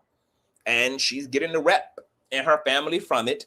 And they literally think that she's the problem too. Now, it doesn't make all of BroRilla's behavior appropriate and right. It doesn't mean that she's being Mother Teresa in this shit. However, when you have somebody acting like BroRilla in a situation, on a psychological level, most people who know anything about anything knows that this is a deeper cry about some deeper shit. This ain't about a motherfucker just being disrespectful. This ain't about a motherfucker just cussing. This ain't a motherfucker just, oh, how could you talk to your mother? This ain't about, this is much deeper than that, baby. Oftentimes, you know, baby, wherever the fuck there's smoke, there's a whole lot of fire. And that's when you find all of the corrosion and corruption within a situation. And if you do enough of the autopsy and you go in deep enough and you can get past the person's performance of the pain, which is the side effects, all of the disrespect is the side effects of something. The dishonor is the side effects of something. The life of crime is the side effect of something. The in and out of jail is the side effect of something. In and out of the mental hospital is the side effect of something. The mental health crisis is the side effect of something. But because we don't know how the fuck to deal with people in crisis, we only end up further traumatizing motherfuckers who already traumatized. And then be scratching our heads, baby, when they coming back to the community, swinging and banging.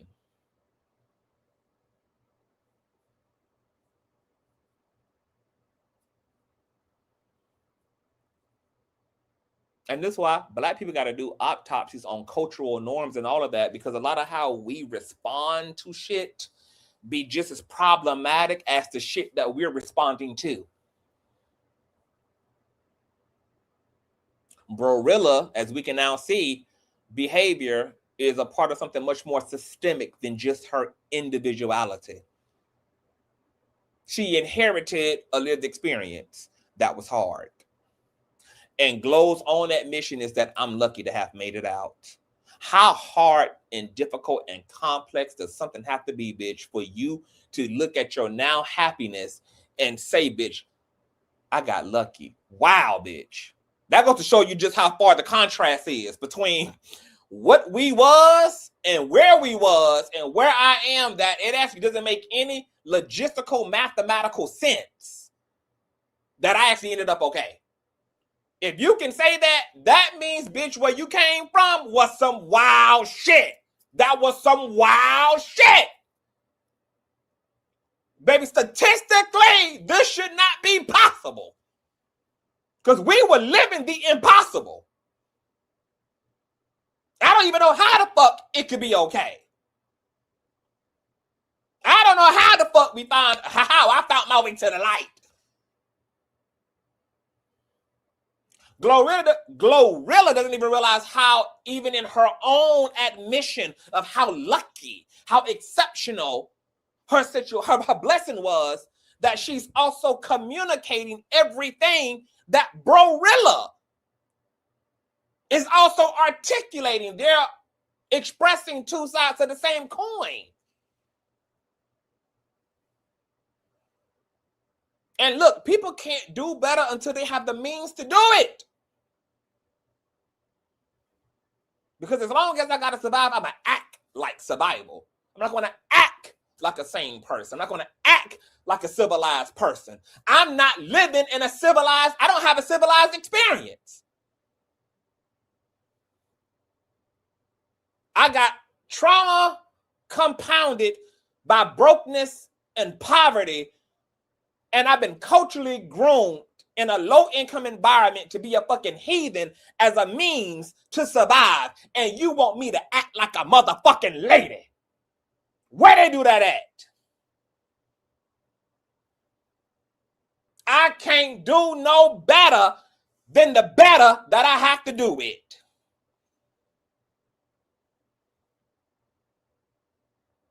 So all this frustration that BroRilla has toward Glorilla is BroRilla seeing her way out. Seeing her way out too. My sister made it out.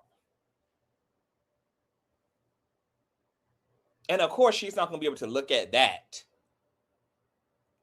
and appreciate that entirely without also inherently benefiting, because she's still in the place that Glorilla has come from. And she wants to know why you got air and I don't. Why do you have the privilege of having more than enough oxygen tanks and ventilation systems and ventilation machines and extra hearts and blood, and we're not being distributed that too? And that's being corroborated by the mama who's in the text messages saying you doing more for motherfuckers who you ain't have to survive rats and roaches with. And to BroRilla's point, those motherfuckers ain't even the people who still around. You done cut them hoes off. Glorilla has been doing her fair share of smiling in her family, smiling in her family's face, but she's not being completely sincere. And there's a big conversation this whole family needs to have with each other. Glorilla is inconsistent because she's also not telling them her entire truth.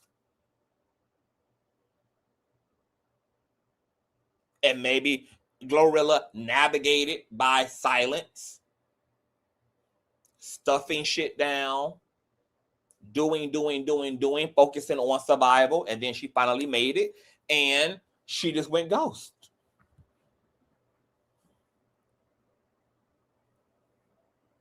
But that inconsistent behavior, her being angry at her family, her not keeping her word to her family at times, as reflected in the text messages, all that's passive-aggressive behavior.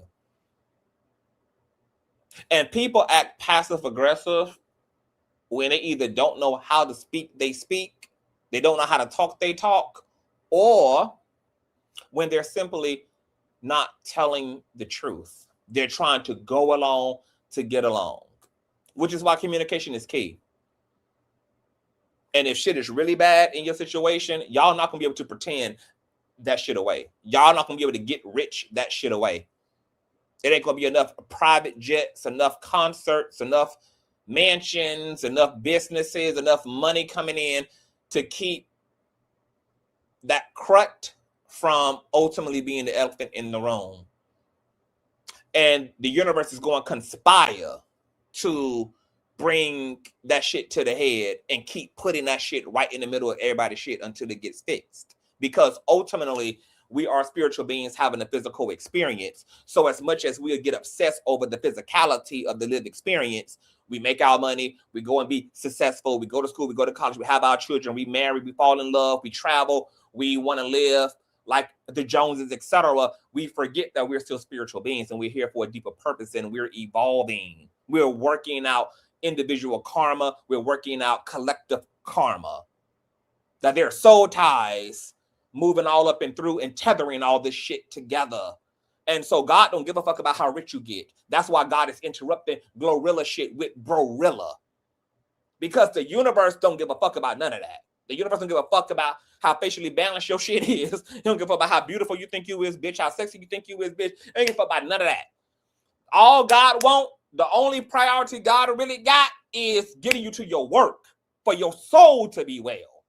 And God will interrupt any motherfucker anywhere, a part of any class system, any race, any orientation, any gender, any sexuality, and stop you dead in your shit. regardless of who the hell you think you is. Baby, the universe is a humbler. And you could have neglected that shit for decades and years. You could have not spoke the uncomfortable truth. You could not have done the deeper work. That's fine. The universe gonna keep sitting that big ass pink elephant in your shit, and then it's gonna be in the most inconvenient time, because isn't Glorilla having such a great run right now? She looks great. She's dating. She's courtside. She's in her soft girl era, and here the universe go, putting that big ass elephant, baby, right there, right now. I got a feeling that Glorilla, like a lot of boule ass niggas, like a lot of boule, black excellent ass niggas, probably actually has convinced herself that this is actually about her. And the universe is saying it's absolutely not. And that's why I'm going to make sure that your motherfucking sister is hanging her bald ass head out of the motherfucking window, driving around in donuts at 100 miles an hour, crying aloud. So that you can be reminded, bitch, of the ultimate mission. That this ain't about just you, Glorilla. It ain't about you only.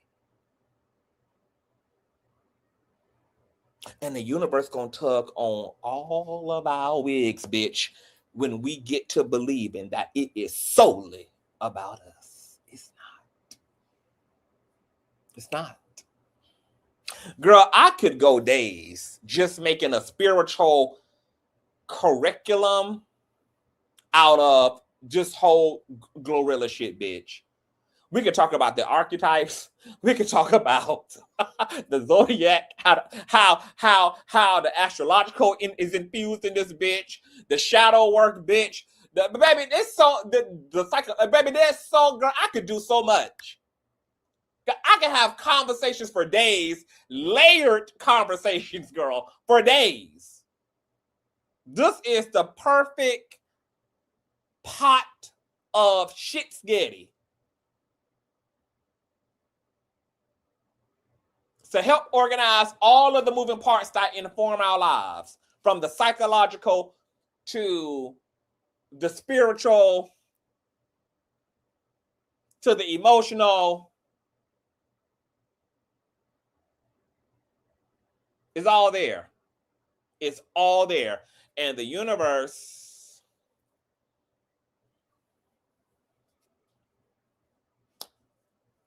is putting this family of souls back to their shit, because whatever that shit is that has not been resolved has to do with all of their own individual soul salvation. And it's going to keep recalibrating like this. That rubber band going to keep snapping back to the center until everybody gives their part, until everybody shows up in their part,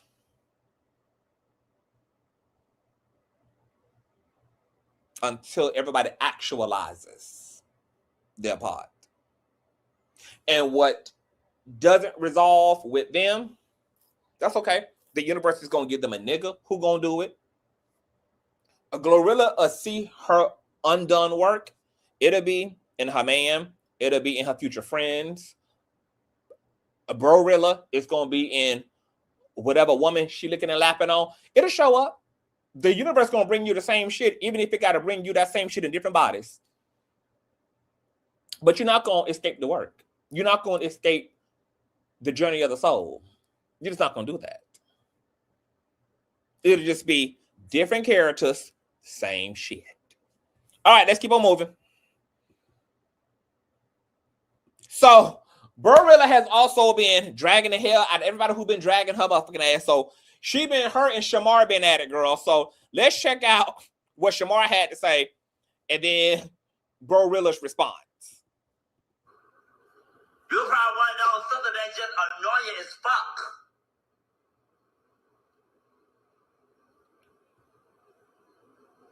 So you feel some type of way because of some fact that she ain't looked out for you?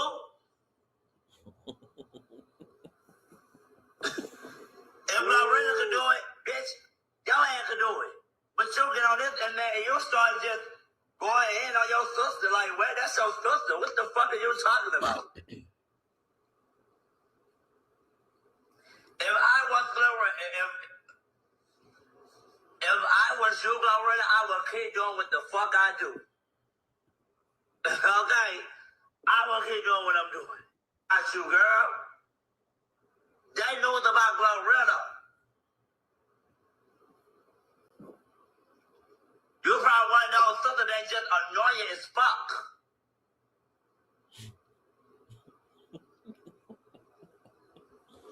So you feel some type of way because of some fact that she ain't looked out for you? If Glorilla could do it, bitch, your ass could do it. But you get on this and then you start just going in on your sister like, wait, that's your sister. What the fuck are you talking about? If I was you, Glorilla, I would keep doing what the fuck I do.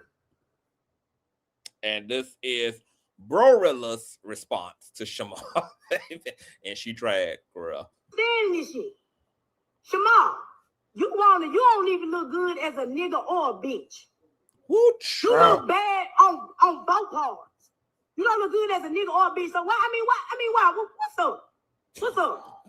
You like somebody to kick your ass in your motherfucking hip and knocked it out of place. So what's really going on? Track mouth ass bitch. You just the dumbest bitch that I ever seen that I first met. I be in this show chilling. Big Daddy calls to sit here posting about me. Like, bro, you old as fuck. Old as a motherfucker. Like, you should be working on scripts. But what the fuck you finna go say on that fixed ass show? Mr. Thickums. But brother, why are you still a fool? Why the fuck are you still mentioning me? Like why? You won't laugh talking about motherfucking suck your... That's gay. I'm a dyke just a female, bro. Why would you want a girl that look like a boy to suck your dick? I got a fade.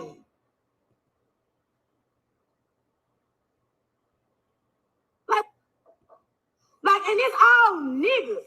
Bitch ass niggas is there. Joe Budden, like, bro, I have to tell the motherfuckers, y'all see that shit Joe Budden post? Half of motherfuckers even know he existed. Who the fuck is Joe Budden? Not Benjamin Budden, bitch, Joe Budden. Who the fuck is Joe Budden? So I'm not understanding this shit. Shamal, you don't even look good as a nigga or a bitch. You look bad on both parts. Okay. Then, Clarissa, the infamous Clarissa, Blueface's mammy, into the group chat, baby, hooting and hollering and basically siding with Glow. And, well, actually, I don't know what happened because initially Clarissa's response to this whole drama was, take care of your sisters, Glow. You need to do for your sisters. And people were saying that. Clarissa was saying that because, of course, Clarissa want Blue to take care of her ass. So I don't know what exactly happened and what Clarissa said. Clarissa speaks out of both sides of her neck, too, so I wouldn't be surprised if she said one thing and then said the damn contrary. But whatever the hell it was, this is what BroRilla had to say to her. BroRilla calls out Blueface's mama. She's very messy and threatens to sue her. All right, let's do it. I ain't gonna lie. Baby, I was motherfucking team Carlissa at first. She made that fake ass post, but she probably did it for clout because nobody really don't even like her. And I'm finna call Krishan too, bitch. Oh my God. Cause you trying to be funny and shit, ho. I'm finna call Krishan and shit too. Cause then y'all stupid motherfuckers, I don't give a fuck. I never have. The stupid motherfuckers that had the nerve to comment underneath my post talking about she trying to help me. You is illiterate as her. Fuck a bitch trying to help me about some shit. Bitch, I don't even know what's help, but you ain't tell me shit. I ain't getting no motherfucking followers off that hoe. I got followers off of Skin and Bones. I ain't get no followers off of myself and Skin and Bones. I ain't get no followers off that bitch. I don't even like her. I don't either now. Oh, take that motherfucking post down about me and Glow, bitch. Because I'm gonna tell that might make me and her come back together getting on your ass. I ain't gonna lie. Are you trying to be funny and shit, ho? We might come back together after that shit, ho. And I'm finna take your ass to court. Ho, 69 years old and comes want to play with me, bitch. Go watch them goddamn grandkids. Ho, Blueface, get your mammy.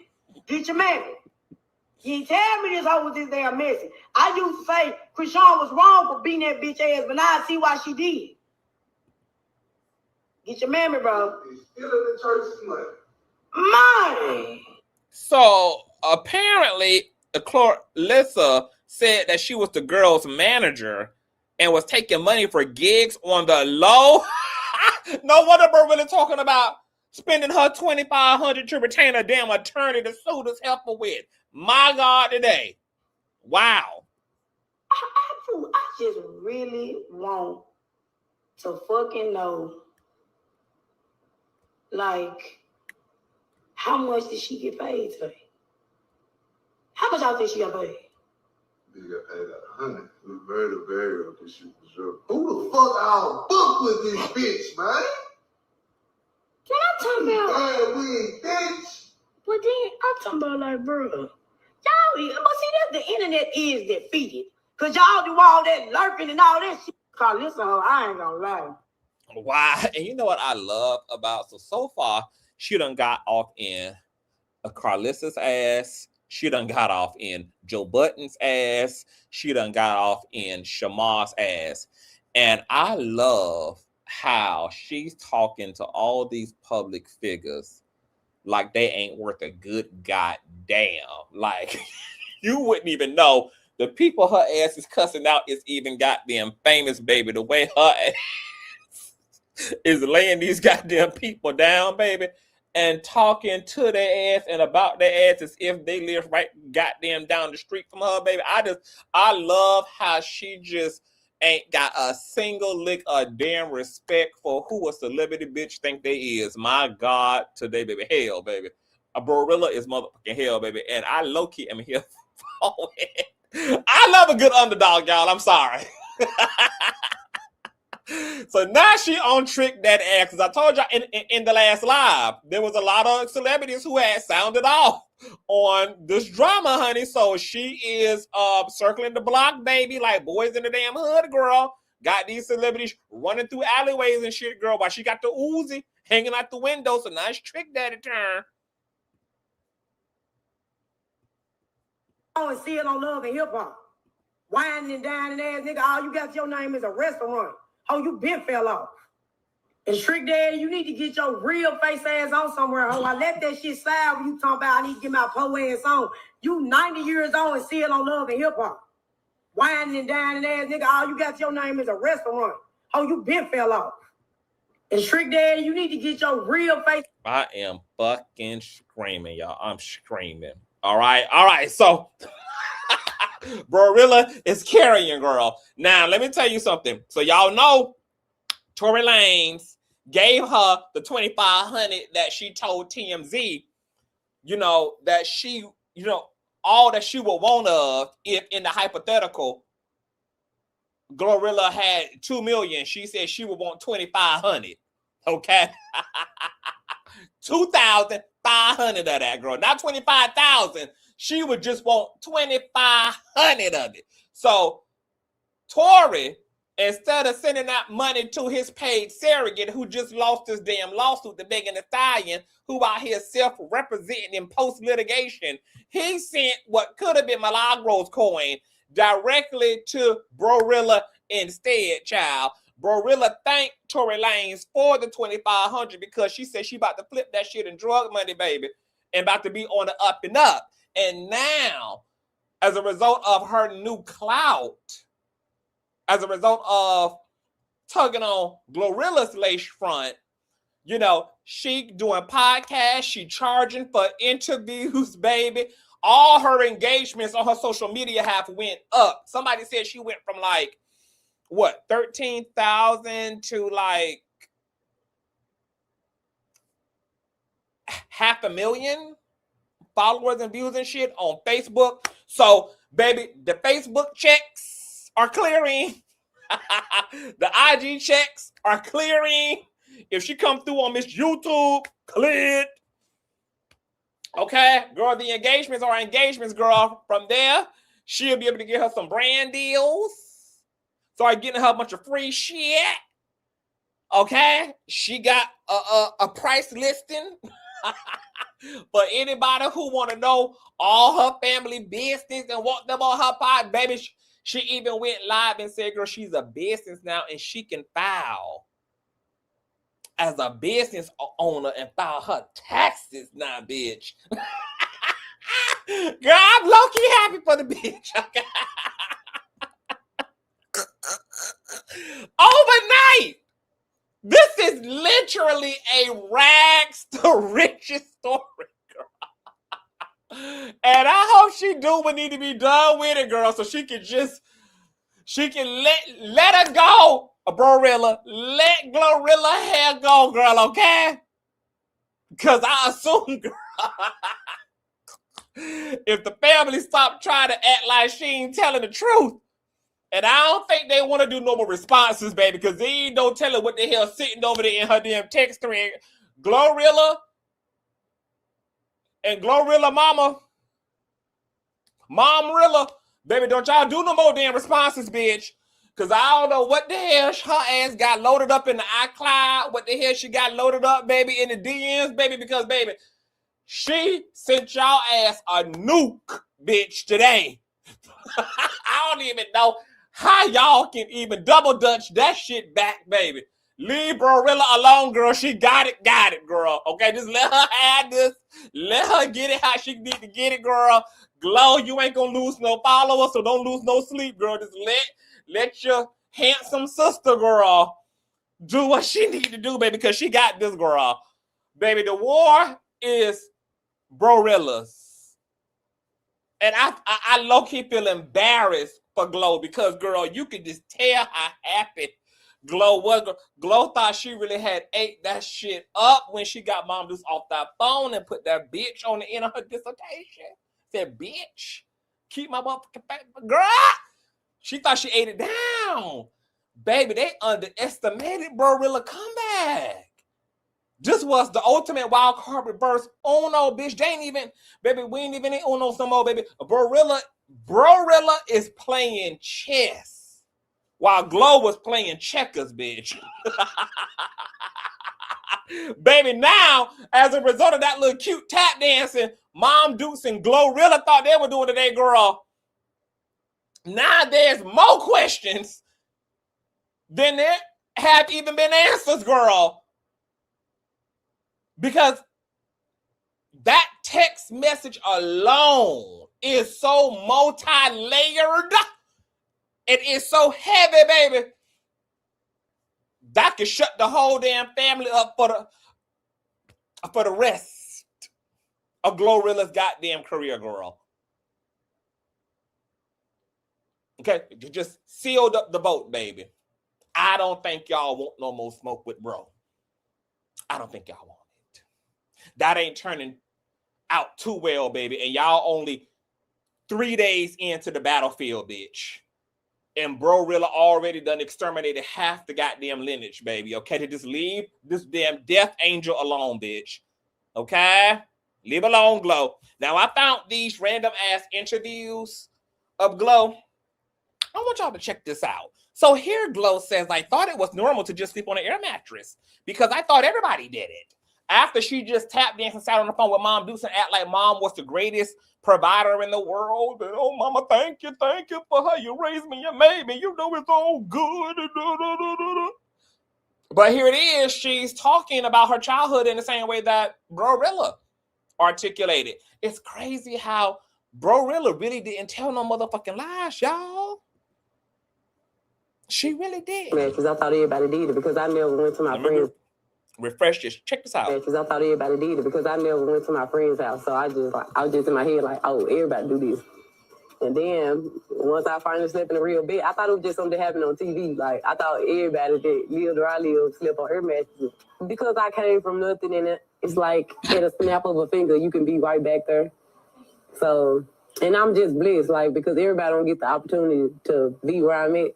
And yeah, I just remember where I come from and I just cherish it. She remember where she come from and she cherish it, but that ain't reflected in that damn confrontation the mom gave, baby. The mama is saying, girl, it's giving diva. She ain't no diva. It's giving diva.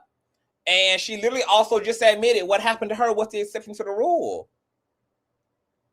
You know, what's interesting about like overly successful Black people, and there's nothing wrong with, I'm not saying overly successful as in that's a bad thing. I'm saying that relatively and comparatively speaking, when you get like very overly successful rich folk, it's interesting because they will talk in a way as if, oh, you can go and do this too. It's like, no, bitch, I can't. It almost didn't happen for you, ho.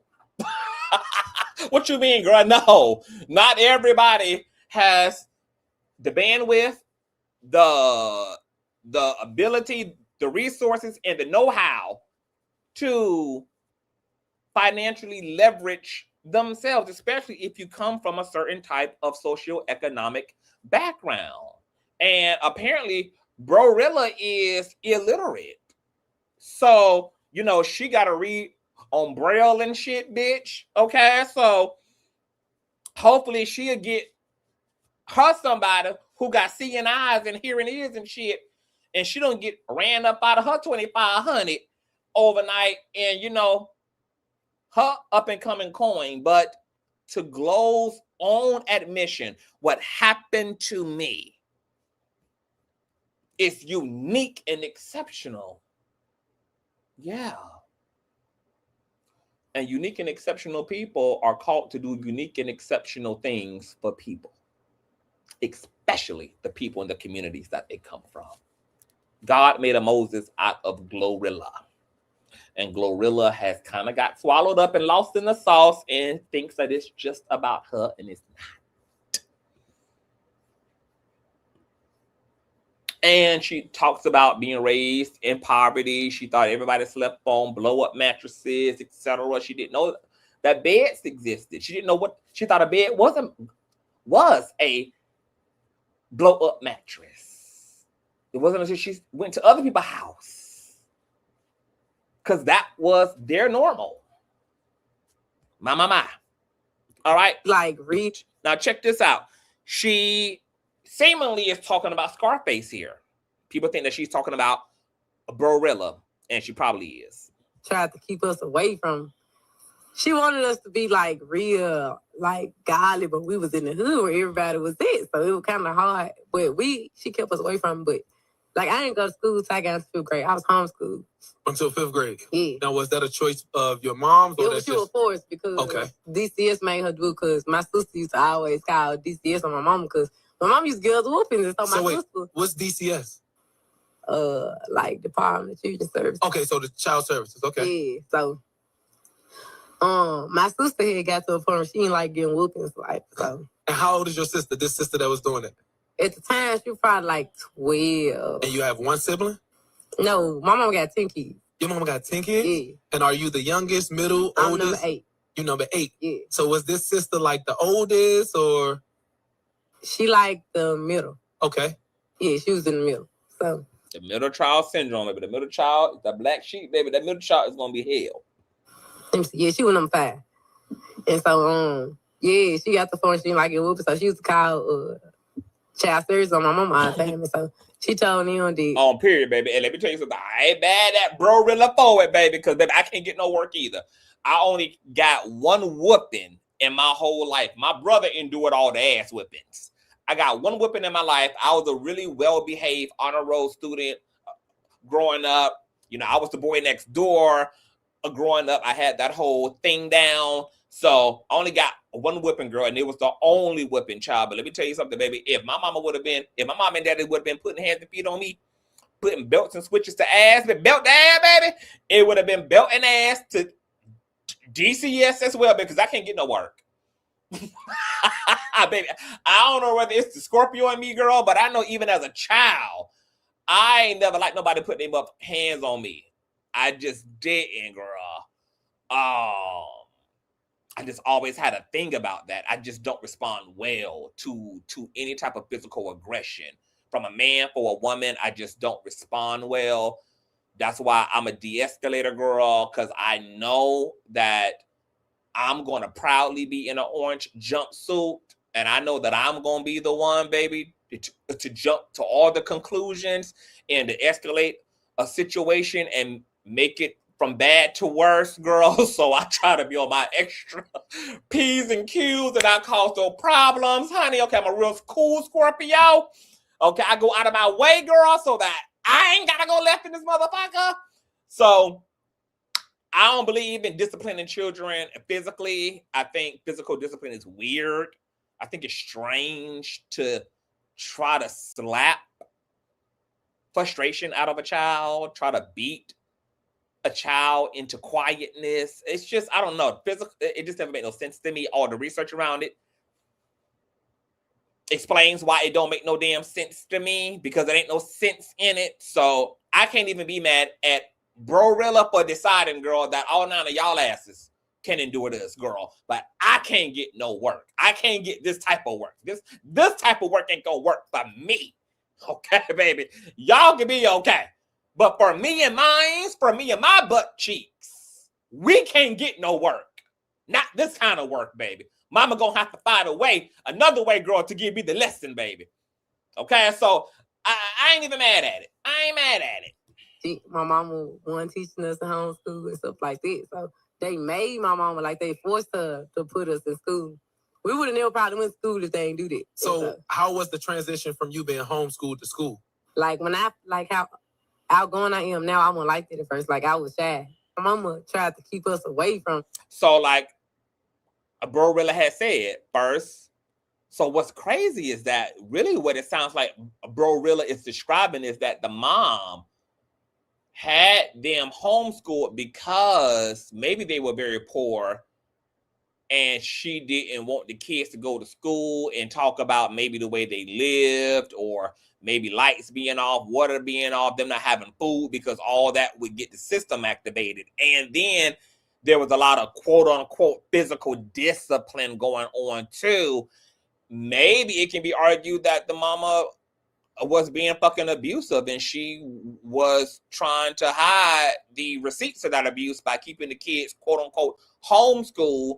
It wasn't until BroRilla started knucking and bucking and calling the system that it forced their asses into the public school system, which Glorilla ultimately liked more of any motherfucking way. And they were also able to get fed accordingly. Because isn't it weird that they admit that they had an impoverished upbringing and sleeping on air mattresses and sometimes didn't know where their next meal was going to come from, but the mama didn't even want them in the public school system where they could at least get breakfast and lunch? You know, you at least get them 2 meals a day in the public school system. Why would you want to homeschool? That's interesting. All right, so then I found this too. Glorilla talks about her philosophy when it comes to cutting off them fuck niggas that we call relatives. Okay, so check this out. Well, let me pull this back around. I'm loud, but if I feel like you on boot, That's how I be. and so like soon as you show me one sign of that you on some like I just cut you off, because like if you do it right here, you'll just keep doing it. Like it's in you, and I can't change that about you. So it ain't no hard feelings. I just don't with you like that. My family house, if I feel like you on boot, That's how I be. and so like soon as you show me one sign of that you on some like I just cut you off, because like if you do it right here, you'll just keep doing it. Like it's in you. But you know what's interesting though is that she got that smoke for her sister because her sister was, you know, out of control and mentally ill, you know, and just a full on expression of everything that was just fucked up about their upbringing. But she don't have that same smoke for her parents. who were responsible for why they were on blow-up mattresses and getting whippings. And then going back to the whipping thing too, isn't it interesting how it's like, I wonder what's really going on in this situation, because, you know, unfortunately, BroRilla is not going to be able to have she's not going to be able to get a lot of closure about her experience in the family, because all of her siblings are ultimately flying monkeys for the parents. Like, they're saying, oh, you know, yeah, we got whippings, but that's within the form of discipline. You know, Glorilla is praising her, oh, you was a good mom, when that isn't even the truth, even by the things that Glorilla has shared about her own upbringing. And it's just like, I kind of feel bad for BroRilla, because there's like really nobody who's going to agree with her and just be honest, because maybe people too scared to hurt mom's feelings. And it's like, just because the truth hurts doesn't also mean that the truth is malicious. And I don't know about y'all, but it's like, I'm gonna always be willing to fucking tell the truth, even if the truth fucking hurts. Like, yes, some parts of the truth is gonna motherfucking hurt, but it's a part of the truth. And we shouldn't not be able to say it, and shouldn't not be able to talk about it just because somebody's fucking ego is going to be bruised as a result. If we can talk about the good, if we can do all the fluffing, if we can do all of the pedestalizing, if we can do all of the giving roses, we have to equally be integral to the other side of the story too. Like, people got to be at a place where they have rectified the entire truth, not just compartmentalize it. Where we have healed the full truth, and therefore the integrity of the truth can be told in its entirety, and that also not per se be at the expense anymore of other people's feelings, because we've talked about the truth and confronted the truth and dealt with the truth in such a way now that it's just a part of our history that we're telling. It's no longer something that is making somebody feel ashamed, or somebody feel embarrassed, or somebody feeling guilty, or etc. But when we are protecting certain parts of the truth, we don't even realize how we're contributing to the narcissism that comes about and the delusion that comes about. Because people already don't want to live in the truth and don't want to deal with the negative part of the truth. Already going to practice a certain level of denial. And then if you participate in protecting people's ego, if you participate in letting them castrate the truth in that way, then you're also participating in the delusion of it. And then 5, 10, 15, 20 fucking years later, when it's time for whatever reason to talk about and confront the fucking truth, and the motherfucker acting like they don't know what you're talking about, you and the rest of everybody else is responsible for why now this motherfucker really don't remember, can't fucking recall, because y'all all yes the truth away that a motherfucker doesn't even know that it was true at all. They think you the one who motherfucker lied. Tell the truth, tell the whole truth, and tell the truth from a place of it being a part of the history of a thing, the history of a people, the history of your lived experience. And let the truth be a healing factor. Let the truth set you free. Truth has redeeming quality, including the gritty, heart-wrenching aspect of the truth. That's actually the most healthiest part of the truth, is the worst part of it. That's actually the most transformative aspect of the truth. It's the gut-wrenching part of it. That soft-ass shit that we be specializing in, how we cherry-pick the truth and only deal with the pretty part, and we put makeup on the rest of it. That be the shit that is shallow and really ain't got no transformative power. It's that punch to the gut part that we ain't talking about. It's that punch to the gut part that we can't bring ourselves to utter, that we can't bring ourselves to share, even if it turns us into an emotional ball. Even if it transforms the energy in the motherfucking room. But that's the whole point. It's transformative. And you can't get that being safe. You can't transform being emotionally safe. You can't grow a situation, a relationship, a community being fucking safe. You gotta tell the ugly, ungodly, black, ashy, nappy ass fucking truth about a thing. That's the only way for your ass to be on the trajectory of freedom and liberation and personal solidarity. And the only way that a relationship has a full chance of genuine restoration is it requires the nappy, ugly, black ass fucking truth.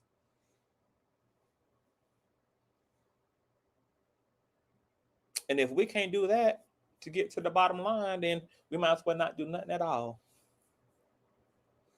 Because at the end of the day, it don't matter anyway, because the shit gonna show up again. It's gonna show up in another motherfucker coming into my life. It's gonna show up in another motherfucking situation. Or ultimately, if all else fails and I close myself off and think that, yeah, bitch, I'm gonna knuck and buck against the universe and I ain't gonna let you bring it in the form of a person because I'm gonna close myself off to everybody. Oh, that's fine. The universe will have that shit show up in your body then. That shit'll show up as high cholesterol, motherfucking BDs, hyper goddamn tension, insomnia, tumors. Oh, bitch, you'll get it. You can run, ho. You won't be able to hide. Matter of fact, the law of attraction gonna have that what you attempt to run the furthest from, you're gonna be running ultimately towards. Anywho. Noted. One more. Come asking me for just because you know I get it. Like, and I make sure people know that. Like, my mom, my daddy, they straight. Everybody else, because I put people anyway. Right. Like, I randomly just, you need this, I just people anyway. Right. So just because you know I got it, because at the end of the day, I got bills to pay too. I don't only pay my bills, I pay other bills too. So just don't come asking me for just because you know I get it. Like, and I'm gonna be honest, I don't understand shit like this. Don't come asking me if you know I got it. Then who in the fuck should I be asking? if we've gotten to a point where we've decided that the people who got it are not qualified to be asked of, who exactly is supposed to be asked? Like, this be the type of ass backwards shit that I be talking about, and then we be wondering why brokenness and mental illness and depression and trauma be intergenerational and be pathological. And it's because nobody breaks the cycle. Like, who's going to be the cycle breaker? Who's going to be the healer? Who's going to understand if they get special enough, lucky enough, as Glorilla says, to have made it out, to then be able to look back at that from which you came with a true sense of humility and be able to go back and bring something powerful back into that community, back into your family, because you understand that it ain't about you. But you humbled enough to come back and to do something powerful because you understand that it could have been you. See, that's the divine revelation of humility in understanding and dismantling the superego and the ego is, oh my God, it's not about me. And in that, I realized, bitch, it could have been me. And as a result, I understand that that's exactly why it's y'all. Because oftentimes we're going to continue to be a product of our environment until something radical takes place in our environment. People cannot get on the pathway of healing if they're in environment and under perpetual circumstances that make them sick. You would never expect somebody to eventually recover from the flu if they're in a flu-infested environment. You would never expect somebody to recover from madness if they're in a maddening environment. If they're under maddening circumstances, you just wouldn't be unreasonable in that way. And yet we are. We are. Because we've taken it all personally, not really understanding that a lot of us never even got to really know anybody around us because everybody was the version of themselves required to survive the madness, survive the trauma, survive the abuse. Everybody was the version of themselves required and necessary for surviving.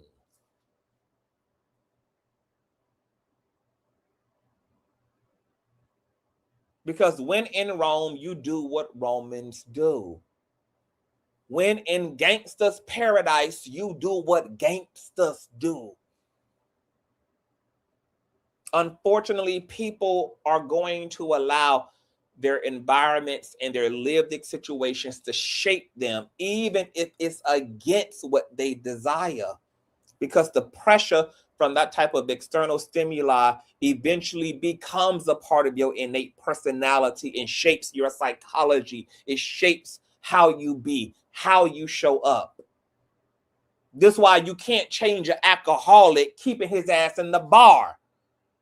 If you look at all of the principles of recovery from anything, recovery from drugs, recovery from alcohol, one of those starking principles and disciplines is one removing themselves in order to be able to readjust, to restructure, and to refine. A drug addict can't get sober in a drug house.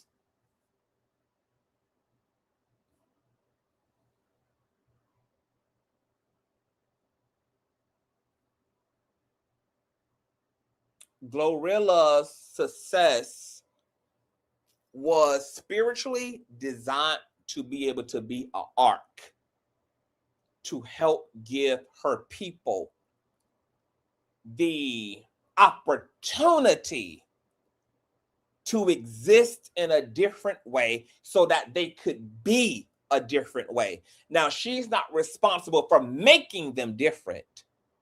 But God made her the Moses and gave her the rod as an active foundation for herself and for those who she loved, who also became troubled, and some became broken and bruised. Some people ended up better off than others.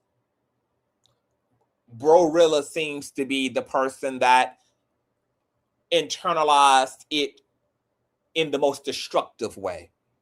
And that played out in the choices she made as a young person, being a delinquent, being in and out of jail, being in and out of the crazy house, etc.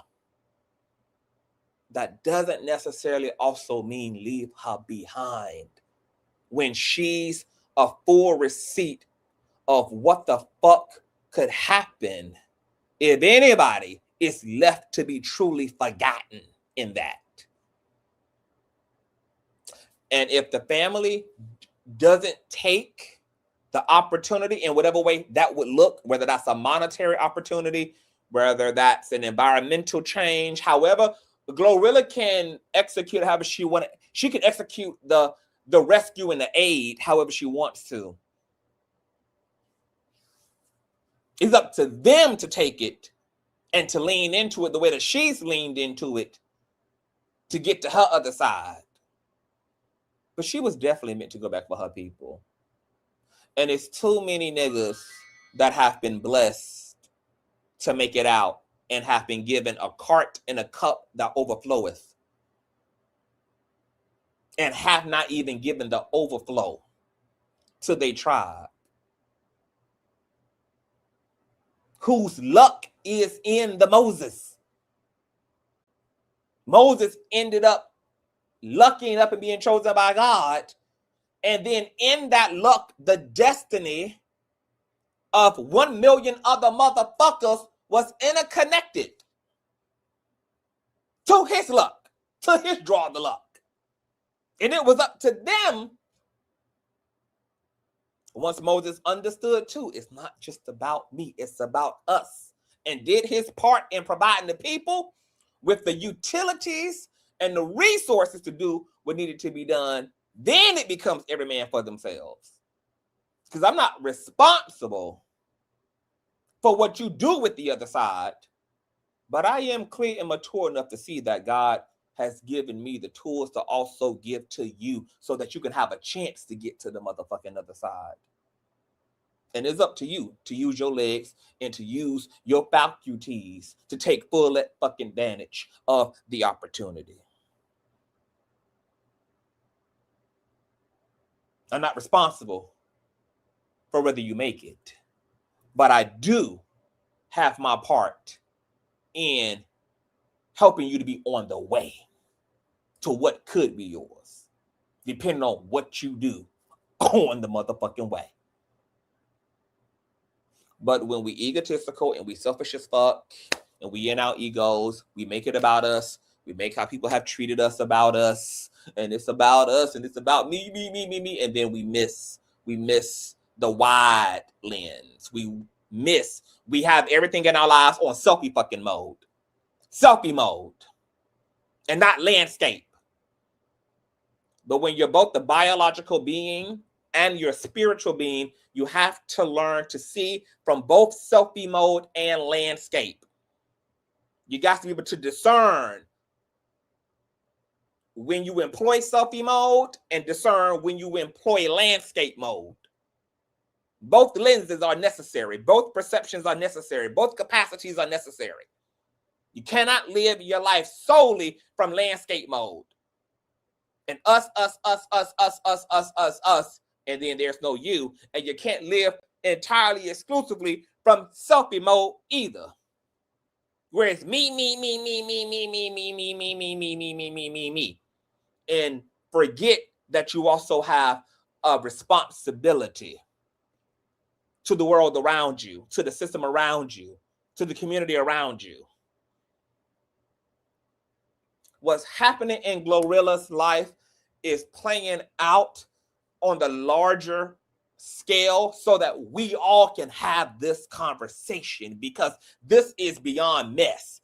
This is beyond just gossip. There is wisdoms and teachings and perspectives and healing and spirituality and psychology that is all happening within what's being made into social media mess, drama, tea. But baby, there is so much juicy shit we can fucking do with this shit beyond talking about it in the context of mess or talking about it in the context of our own narcissism. Hell, I don't know what bitch shit. She got to get hers. I got my, oh God. Ain't y'all tired of that? Don't y'all see the correlation between that energy and what we're going through in this system? Where too many people advocated solely for their fucking selves and forgot about every fucking body else. And now everybody is paying for the selfishness of that ideology and that frame of thinking. Aren't y'all tired of that shit?